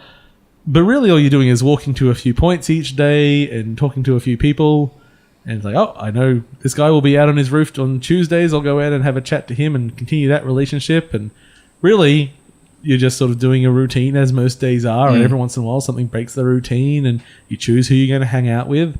And it's this story of I guess you're just post-adolescence, being a young woman. Sort of coming to age story, isn't it? Yeah, you've dropped out of college and did not say why at the beginning of the game, and you've returned back to your sort of Rust Belt town, which is dying, and all your friends are now adults, but they're still struggling to find themselves and what's actually... Like, what do you do in the small... Well, I guess they don't ever say America because it's a fictional place. Yeah, but I assumed... Yeah, it's American. It's very American. It's just like in this small town, which its industry is gone, and everyone is like things aren't being developed anymore, and just being left to rot. And like the characters are written so well, and the friendships are so believable. But they're cat people. Yeah, well, no, you're not all cats. There's the animal people. There's an alligator, there's a bear, there's a wolf, there's all sorts of types in there. Furries? Oh, no, they're not furries because they're actually the animals. Oh, okay, yeah. But the animals still exist in the world. Yes, so the cat person has a cat. Yes, the cat person has a cat. Yeah. So yeah, they're more like personified as animals. That's how I always think it. I always kind of just think of them as people, but they just look like animals. So I guess maybe they are furries. They just take off the suits. That would be a good ending. It's like, oh gee, it's hot in here. Just some sweaty guy, 45-year-old guy, just last one in the jacuzzi has to clean it. A lot of furries get burned from hotels, I'm told. It's a very realistic and evocative story. They've recently done an update which has added a bunch of new content to it. I think it's also added to the game the 2 little sub stories that were released before the game, so The Longest Night. Which The Longest Night was fantastic. Yeah, I really enjoyed that. The other one I didn't like quite as much, but they're really good. It's a great universe. The soundtrack's fantastic, writing's fantastic. Really stuck. The whole game's like 3 or 4 hours long, so you can just play through it quite idly. Really. It paid off in the end. It was a little bit slow to start, and I was like, I thought I'd be doing a little bit more platforming. I wanted some platforming, but no. So what I would like sometimes, because it basically is essentially a 2D walking simulator in a lot of it. I just wish some of those walks weren't quite so long. There's like this cliff that I walk to every day. It's like, I hope someone's there today, because this takes me like... It's like a minute walking one way and a minute walking back if there's no one there. Yeah. Like, why? Just make the walk less short. Yeah. A little bit they more, need the old adventure game double click to skip. Yes. There's oh god. So I'll do a sidetrack here because the thing is, this is still like talking about. So another game I played this week. Well, I suppose last 2 weeks. Australian game called Rumu. Oh yeah, the Rumu game. Yeah, where you are a little vacuum cleaner. Yeah. Is that any good? Yes and no. So I think it's very cute. The writing is quite good, and it starts off you're this little robot, and then you've got like the normal, hey, you're here to clean and clean this up, and like the sensation of you like being in like a normal world before something funny is going on lasts like 30 seconds. Like, come on, at least pretend, like hold it up for a little while. But where this game falls apart is no respect for players' time. Okay. So if you are talking, you're not allowed to do anything else in the game. You just have to sit there waiting for dialogue. Dialogue, there's a skip button. It doesn't work. I don't know if there's maybe I was playing Maybe it's a early bug access or something. Like, yeah, I couldn't skip anything, and that wasn't a problem until I left the game and reloaded and didn't realize it didn't save per room. It saved per day. Oh, And I was just near the end of a day, so I had to play through Yeah. the day again, and I fucking had to sit there through every single piece of dialogue again. And if I like alt tab out to like look at something else or whatever, like most games, it pauses the game. Yeah. So I'm like, okay, so you can't like. I just think it's like if you made the game that you could still be going around cleaning while you're talking. Okay, yeah, It would yeah. give you like something to do, like doing that. Just like more natural dialogue sort of systems where you can interrupt and things like that. And yeah, just like the game just stops when there's dialogue going on. And while the dialogue is good, it's not the best thing in the world. Voiced? Or It's voiced. Yeah. In fact, there's some quite decent voice actors Yeah. involved, I think. And it also, it doesn't... I never feel like I'm really like a cleaning robot cleaning this house because instantly you know something else is going on because it's the concept of the game, but... You kind of wanted like a bit more of a Yeah, setup. give me a religion to yeah. break. It's like even like one of my favorite games of all time, Mafia.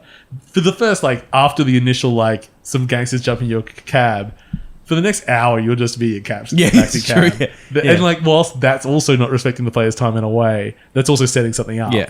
And there's no real setup to it. So I thought it was really good until I had to reload a game, and then I was like, wow, I need all these quality of life things added to this game because I'm not having fun waiting for this to play through again. I've already seen it. And is there any way to fail? Like, is there any reason why it couldn't save per room? Not that I can see. Yeah. I don't know how far through the game I am. I've done 3-4 days. I mean, I'm still going to go back to it. Still going to finish it. And from that, where did I put it on? Did I add it to my list? Oh, I'm pretty sure it is there because I looked through your list. 44 I put it Yeah. at. I mean, it's so arbitrary. Once you pass like the first, like Yeah. you've got like the very good section, and then you've got the Yeah. I thought it was quite nice section, which is like 50 games long. Then they're like, oh, I liked it, but it was a bit flawed section. And then maybe Yeah. a bit rough. Maybe a bit rough. I remember I did like a top 200 films list once. People are like, this list is all over the place. Like, what do you fucking expect? How do you objectively rank 200 films? It's like there's the things I love, the things I hate, and then a lot. Yeah. Anyway, so that brings us to number ones, which I believe most of them we would have mentioned. Who knows? But I know James's we haven't mentioned. No, mine I haven't mentioned. Amy, have you got a number one that's going to Just blow us Zelda. away? Yeah. That blew me away. Yeah. James, we have to talk about you. Wolfenstein 2. Hey, that game's all right. Yeah, the new Colossus. I put it at 17. Yeah, which is still very high. Yeah, the game that made James cry. Like it was that game got its emotional hooks into me. It did I some. still need to go back. Yeah, I still stand by my gameplay complaints. I think they're still kind of valid complaints. But that was something about the gameplay, like the shooting and the sense of vulnerability, but it kind of contrasting the power fantasy. Like, yes, it's a power fantasy, but you're a glass cannon. So I actually think one of the reasons that this game was so playable for me was because, one, I had a new computer, and two, I put it on my SSD. Because you die a lot in that game. And having that quick reload time really took Actually, it's funny. a lot of... I didn't die yeah. a lot up until a certain level, which is where I stopped. And because I was dying, that's actually what made me stop. Yeah, chuck it on the SSD. Because I do honestly think if that had a longer load time, I probably would not have enjoyed it as near as much. Because, yeah, you die very quickly, very easily. Like, you can't see someone, there's someone off in there, and they're 2 or 3 shots that you hit. But I like that the story... You have a very good reason of why you're so vulnerable, and it kind of like the first half of the game. It's like you feel like this is like and then I won't talk about too much happens in the second half. But what about the end? What happens in the end? I won't talk about the end. I need to play it.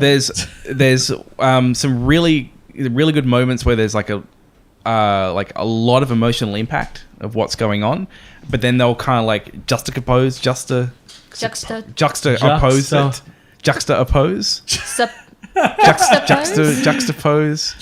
contrast it I'm actually thinking like now I'm making you're second guessing yourself, aren't you?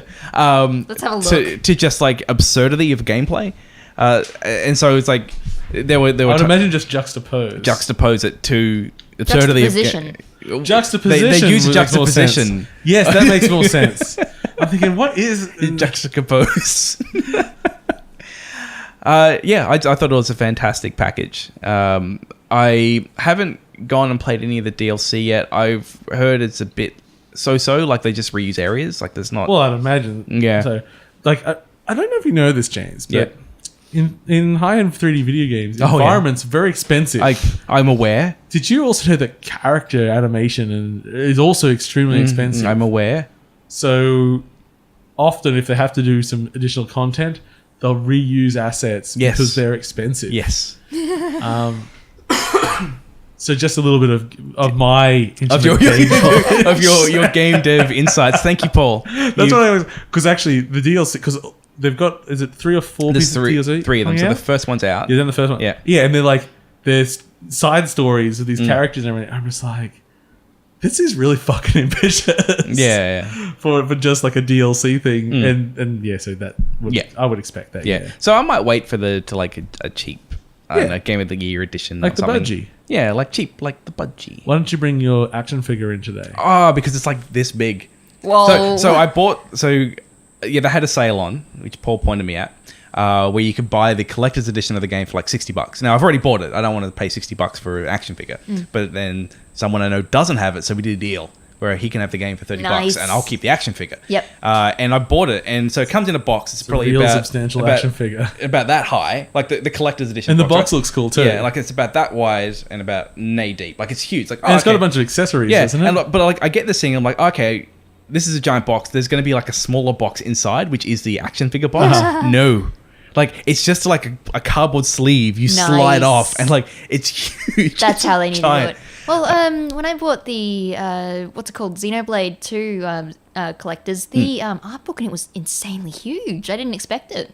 Did you play Xenoblade 2? Yeah, I bought it. I just haven't played it yet Ah, because I'm an awful person. no, that's all right. But yeah, the collector's edition was surprisingly good. Yeah, Go on. It's good when you get good swag. Yes. Yeah, but I'm really happy. Especially art books. I got my my BJ Bluster. Let's talk about Xenoblade 2 again for another half hour. Hey, go for it. I'm just gonna lean back. Yeah. It sure is MMO combat. Yeah. So, one of the games that I would have liked to have on my list was Assassin's Creed Origins. I've been hearing a lot of very good talk about it. Yeah, I still haven't and played it. yeah, I knew And about the pyramid stuff? yeah, pyramid stuff was cool, and I really want to do like the god fights as well. Like, okay, Boxing Day sales, and actually even before Boxing Day, Target had $45. I'm like, yeah, that's good. Yeah, let's go grab that. So I headed off today, get myself some Assassin's Creed Origins. None there. Well, not surprising that the cheapest place to have it didn't have any copies left. Okay, guess I'll try Big W, Yeah. EB, Oh, gone? JB. Wow. It is sold out everywhere. Wow. And I would say I didn't see any other game sold out. I found one copy of Assassin's Creed Origins. Yeah. It was the collector's edition at $160. You don't want to spend that much which I money. am not buying. So you know what? There's a lot of copies of Battlefront 2. There's quite a few. Yes, Battlefront 2, even though they were still lower. But yeah, there were lots of copies of Battlefront 2. It's gotten cheap. I think the lowest I saw it was like 36. I saw 39. 39 but with not yeah, 36. low, yeah. I mean, I even considered it because I wouldn't mind playing the single player. Yeah, I did want to play it. I still would probably prefer to play it on PC though. Yeah, well, I was actually trying to find a cheap PC version of it. but that Yeah, was- South yeah. Park Fractured But Whole, that's down to like $39 most places.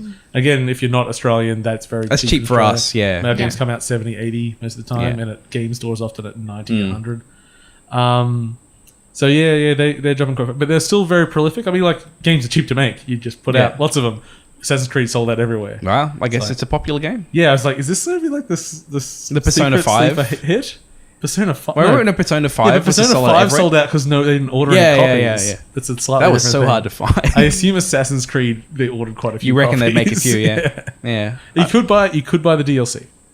You could buy the season okay. pass physically. Oh, that's nice of them. Yeah, it's like which was more expensive than I wanted to pay for the Yeah. game because I think that was like $50 or $60.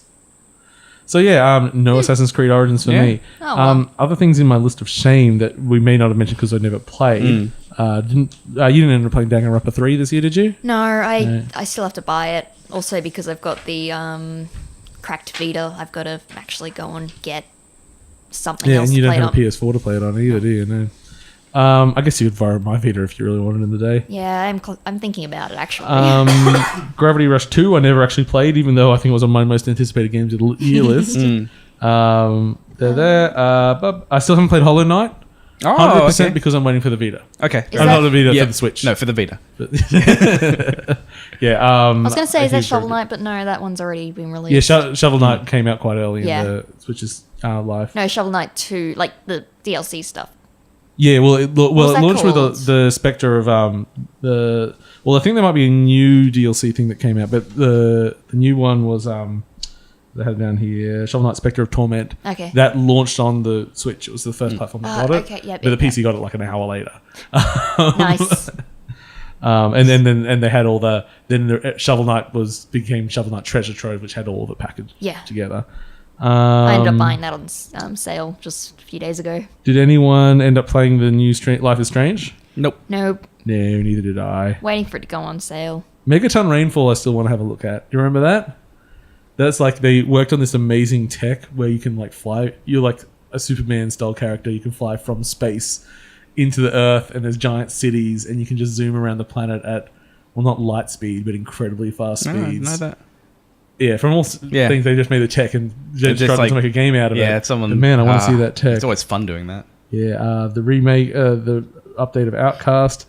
It sounds like it's a bit janky. It sounds like it's sort of like it really is running the old game in the background, which is not what you want. It's pretty janky, that old game now. I still haven't got around to playing Prey. Neither have I Rainworld or Rime. Yeah, see, Prey I played a little of. I tried to play it on my laptop before I had the new PC. I've been meaning to go back to it now that it can run a better frame rate, see if I enjoy it more. New Torment. Did you actually give any time to it? I did.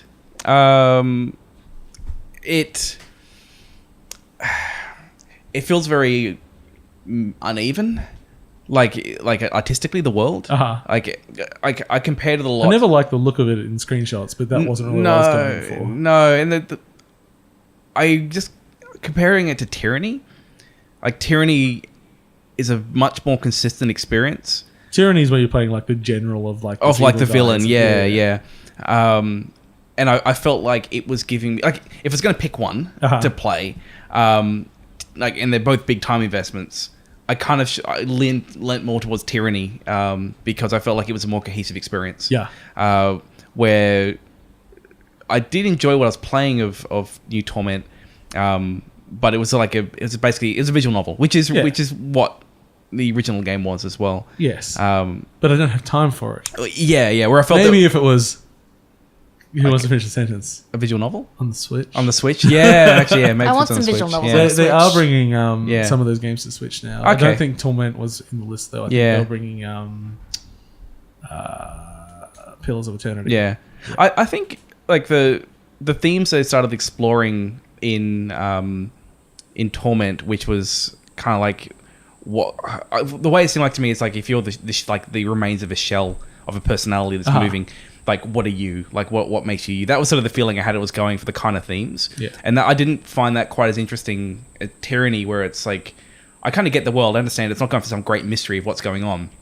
It's more okay. What if you're kind of hypothetically in a situation where you're a general for the villain? Yeah, and how do you make it work? It's almost like it's why I want more Empire stories in Star Wars. Like you've got so many more greys to work with in there. So I think just thematically that felt fresher to me. What about First Republic stories, or is it New Republic? No, it's a band.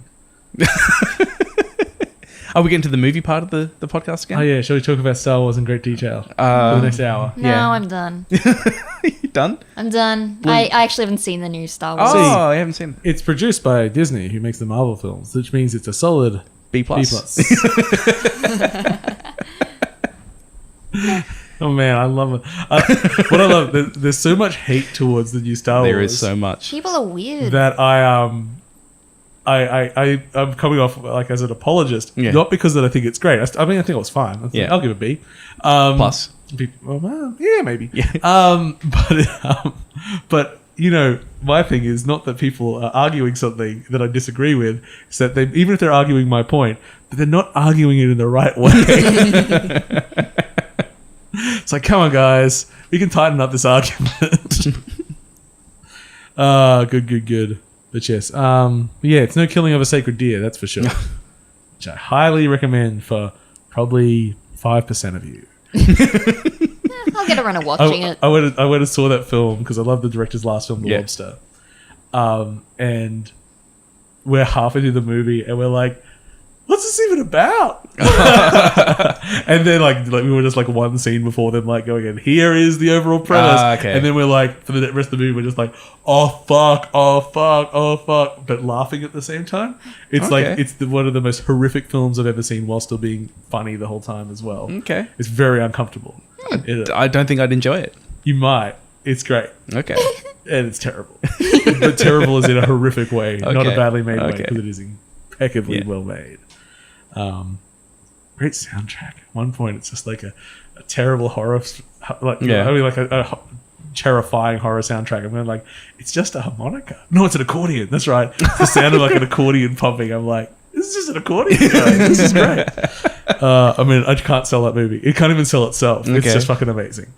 But yeah, it's no Star Wars. No, I like Kylo Ren. I think he's a good villain. Is he a villain? I don't know. Yes. Oh yeah, Like 100%. yeah, he's a villain. Yeah. Like there's no fucking ambiguity there, man. Guess Does so. bad shit. He does, but I like him. So a disaster artist. Is Tommy Wiseau a villain? The answer is yes. Oh, okay. Am I a villain? We're all villains. Probably. In someone else's story, at least. Yeah. Disaster artist is like fun, but probably not a good movie. Okay, so not Ed Wood? No, it doesn't have the impact that Ed Wood has. Okay.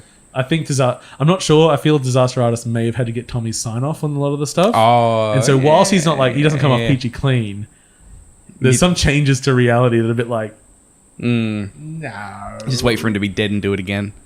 Yeah, maybe. But I mean, but both ways. Like the stuff that made him because I don't know if you've ever read the book or anything. He is as much a monster as he is incredibly sympathetic. He's obviously got fucked up things in his past, which we don't know about because he's weird. It's great. But yeah, it's like a fun bunch of impressions and scenes put together for various reasons with some really weird through lines. Suddenly Greg's like some sycophant. Like he only did the movie for money, but for some reason now he does it out of love. It's like, no, he did it for money. Anyway, any other honorable mentions we want to throw in? You can chuck in anything and we'll take 2 seconds on it if we want to send I will Dandy just Dungeon. Dandy Dungeon, I use that my number 14. I love that game. Oh, actually, I did want to, because I was looking through your list. So we don't spend giant amounts of time, but 2 games that I was talking about last episode that I was like, oh yeah, you should have a look at. One of them ended up, like they both ended up being really high on respective lists. Solitaria. Yeah, which you tried earlier but disliked because it doesn't represent solitaire well. Yeah, so I think it is a fantastic game which positions Has a name itself that gives it a bad, terribly because it goes, I'm solitaire. And I go, okay, game. And so it gives you like, here's a bunch of cards at the top. Like, oh, I'm just starting to drag them. Like, I'm trying to drag them to reposition them. Like, no, it's a counting game. You count up and down. Yeah. That's it. You're a counting game. Don't worry about suits. Just be a counting game. As soon as you understand that, the game is amazing. Yeah, it's a really good game, isn't it? I loved it. Like my phone went dead playing this game. Like I played like the monk class and I upgraded all the abilities and I found like my strategies and like had that nice roguelike thing of like when you play it again you get that perfect combo. Yeah. Of like I had one where it's like convert all cards to like the same type. And then another one which was like destroy all cards of that type and do that damage. Yeah. It's like it was great. It was amazing. Like I really enjoyed it. It's just not solitaire. Yeah, it's just not Don't call it solitaire. You should call it the final countdown. Countdown. There we go. Yeah. And you also tried out Million Onion Hotel. Oh, Million Onion Hotel, which is from the Dandy Dungeon. Which I think I said to you, like, I don't think you'll like this. It's just very interesting. No, I played a lot of it. Yeah, I think like the day later you're like, oh, I'm up to this. It's like, wow, you're really getting into this. Yeah. Well, because I like the game. So it's so hard. Like it's so hard to talk about. It's a grid. Go back to that episode from our explanation of how it goes. It's a grid-based game where you have to make patterns, kind of. Yeah. And the way you activate grids changes depending on the type of thing that's in it. But what I enjoyed was that the more I played it, the more I figured out the strategies. Yeah, you actually get good at it, and those early levels get breezed through there. And so once you learn how to play, it's just about, because you don't get stronger the more you play it. No. You just learn more about the game. You just become better at it. Yeah, and I thought that was really cool. Did you ever do a 4-line? I think I did, yeah. And then just the world goes just... It's nuts. Yeah. Anyway, yeah. So that surprisingly made it onto my list because I really enjoyed I them. like looking through your list and going like, hey, I only told you to briefly look at those, and you seem to really enjoy them, which is good. Yeah, I really got into them. Which really, I suppose, is the point of this show, trying to give people something to look at that they might really enjoy. Anyway. I'll just quickly blitz through my honorees, which were kind of like my 10 to 20. Prey in there was good, but I need to give more time. Dead Cells as well, which we talked about before. I felt like you should give a shout out to Horizon Zero Dawn. Yeah. While I never really get into it that much, it is undeniably a well-made game. It's on my playlist. It didn't. I don't know what. It just couldn't grab. I guess it came out a week before Zelda. I think that was part rough of it to go back to. And I think the setting, while interesting, is presented in a fairly bland way. It has sort of like the storytelling in it is fine, but also like kind of generic. I don't care about anything. Yeah. And whilst we're saying next to Zelda, like the storytelling in Zelda isn't amazing either. Except that's about making your own stories. Yeah. In Horizon, you are playing a story. I think it's like every person I spoke to was mild. And like I never felt like any of the characters had much personality. It's like everyone's soft spoken. Everyone. When I think about if it had the tone of Vikings, that would be more interesting to me. It's like it's more brutal. It's more kind of like tribal. It's like, what if Senua came in and beat the shit out of some robot? See, that would be good. I think that would make it a lot better. I think it felt to me like you took modern people and put them in a situation. Okay. And then it's like, okay, that's not that interesting. Where if you made like it more kind of primitive people, which are going to be more violent, more more kind of like. What if they based it on the personalities from the film The Warriors? I haven't seen The Warriors. Come out and play. Should I watch The Warriors? I guess. Yeah. Anyway, I'll keep going through. We'll blitz through it. Battle Chasers, I thought was worth a mention, which was one of those games which I got addicted to for about 4 or 5 hours and never played again. Yep. Rick and Morty, the virtual reality, I thought was a very good VR game. Persona 5, I played entirely vicariously through Cheryl, who dumped like about 100 hours into it, and I watched about 80 of them. Mario Rabbids. Was that? 17. Oh, damn, I was at 18. Yeah. I think you line up suddenly. Yeah, no, good, solid strategy game. Worked well. ARMS, another game. I was hooked on it for like a week and then never played it again. Stories Untold. Stories Untold was really interesting. Which was, it was really interesting. Like, I think it was very flawed. Was that this year? I'm pretty sure it was this year. Yeah. I might have misread the date on there, but I thought it was this year. Right. But, that one flawed but interesting. Yeah. That was fun to talk about. Yeah, and also SteamWorld Dig 2. It was a good game. It was also a good game. We kind of chuck it on there as my honourable. Just missing out on my top 10, Battle Chef Brigade, which really, I talked about that a lot. I intend to buy that one eventually. It's real good. Wonder Boy and the Dragon's Trap, really showing off how to do an updated. So and the pretty. thing with that game, it really was running over the original game, but the difference between playing the original and the updated, that's amazing. Animation. Yeah. Just from animation. It's actually a good case study for game students, I think. Yeah. Like, this is mechanically the exact same thing. To like, everything is exactly the same. But it's all animation that's making this difference. Yeah. They did an incredible job with that. Then Dungeon, Thimbleweed Park, Nier Automata, which might be higher, but I'm still on my first playthrough.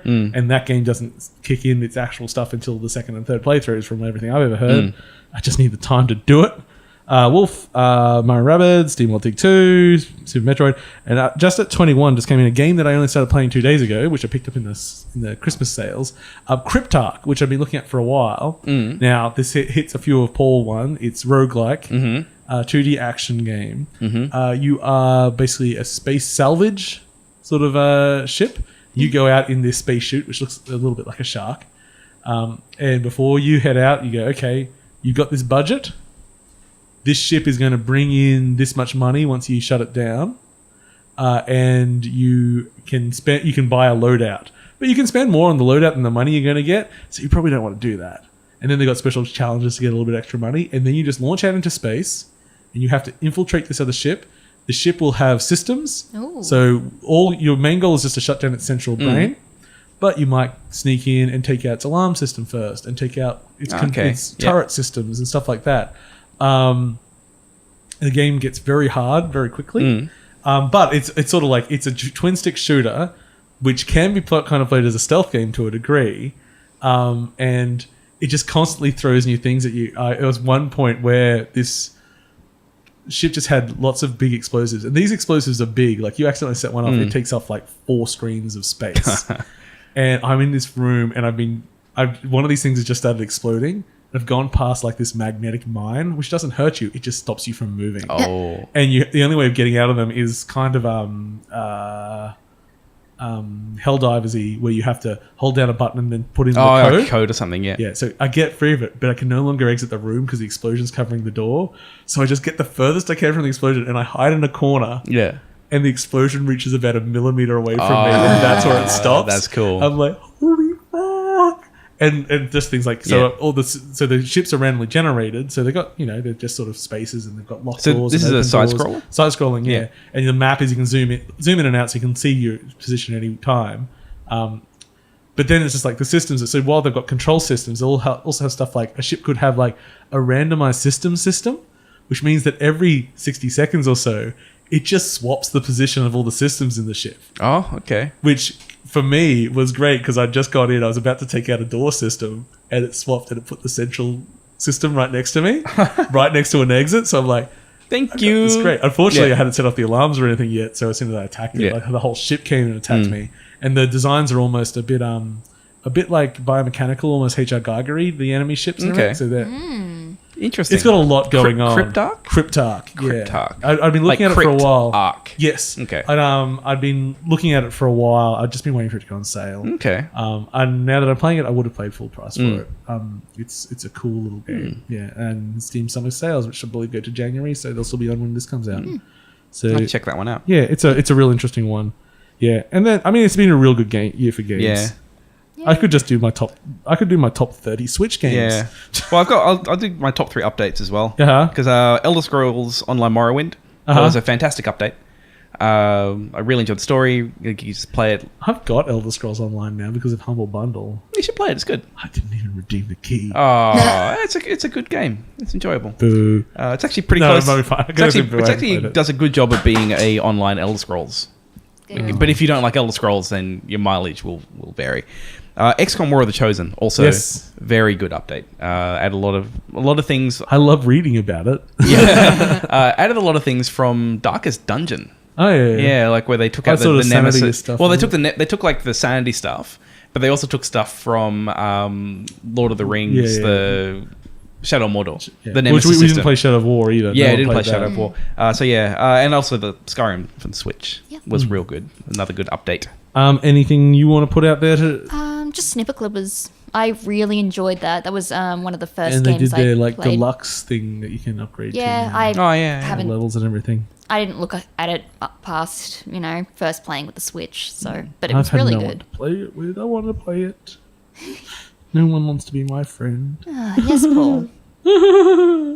Okay. And then there's just a bunch of other games. Yeah, a bunch of other things. Good 2017. Yeah, good year. That's a good looking back over what I played and got to play some good stuff. I'll publish my top 100 and make people angry. Yeah, you should. Yeah. Look at these top 100 things, which are going to be different than your top 100 things. Exactly. I think, I think that should be lower.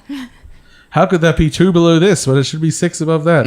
I mean, who puts Hidden Folk at 31? I mean, it's okay. So Hidden Folk's at 31. Yeah. How does that compare to Destiny 2 at 47? It's a hidden object. Like, How does this work? How do you This is actually why compare that? with my list, Paul, It's so stupid. I just put like a 40 and just 30, It's pretty 20, good. Yeah, and just kind yeah. of grouped them like that, very roughly. But how does Sneak Pass compare to I don't think I put Snake Pass on my list. Did the I? Sexy Brutal?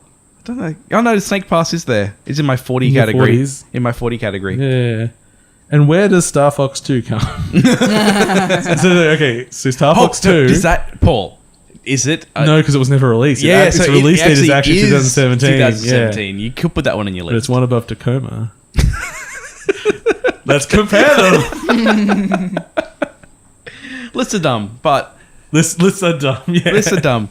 But it's fun to talk about what came out. It is. Thank you for watching or listening to 8.5bit. You can catch the website, 8.5bit.com, at Twitter and Facebook. And please like and share anything like that. Subscribe to us on iTunes. And if you do, please leave us a review, because reviews help us share the love. Thank you for listening or watching. I've been your host, Paul. I've been James. Still Amy. And I hope you enjoy the new year. And we'll see you beginning next year to talk about the year ahead. Cool. See yous. Later, Gators. Click. I clicked early. Click. Clickety dick. Tap tactic.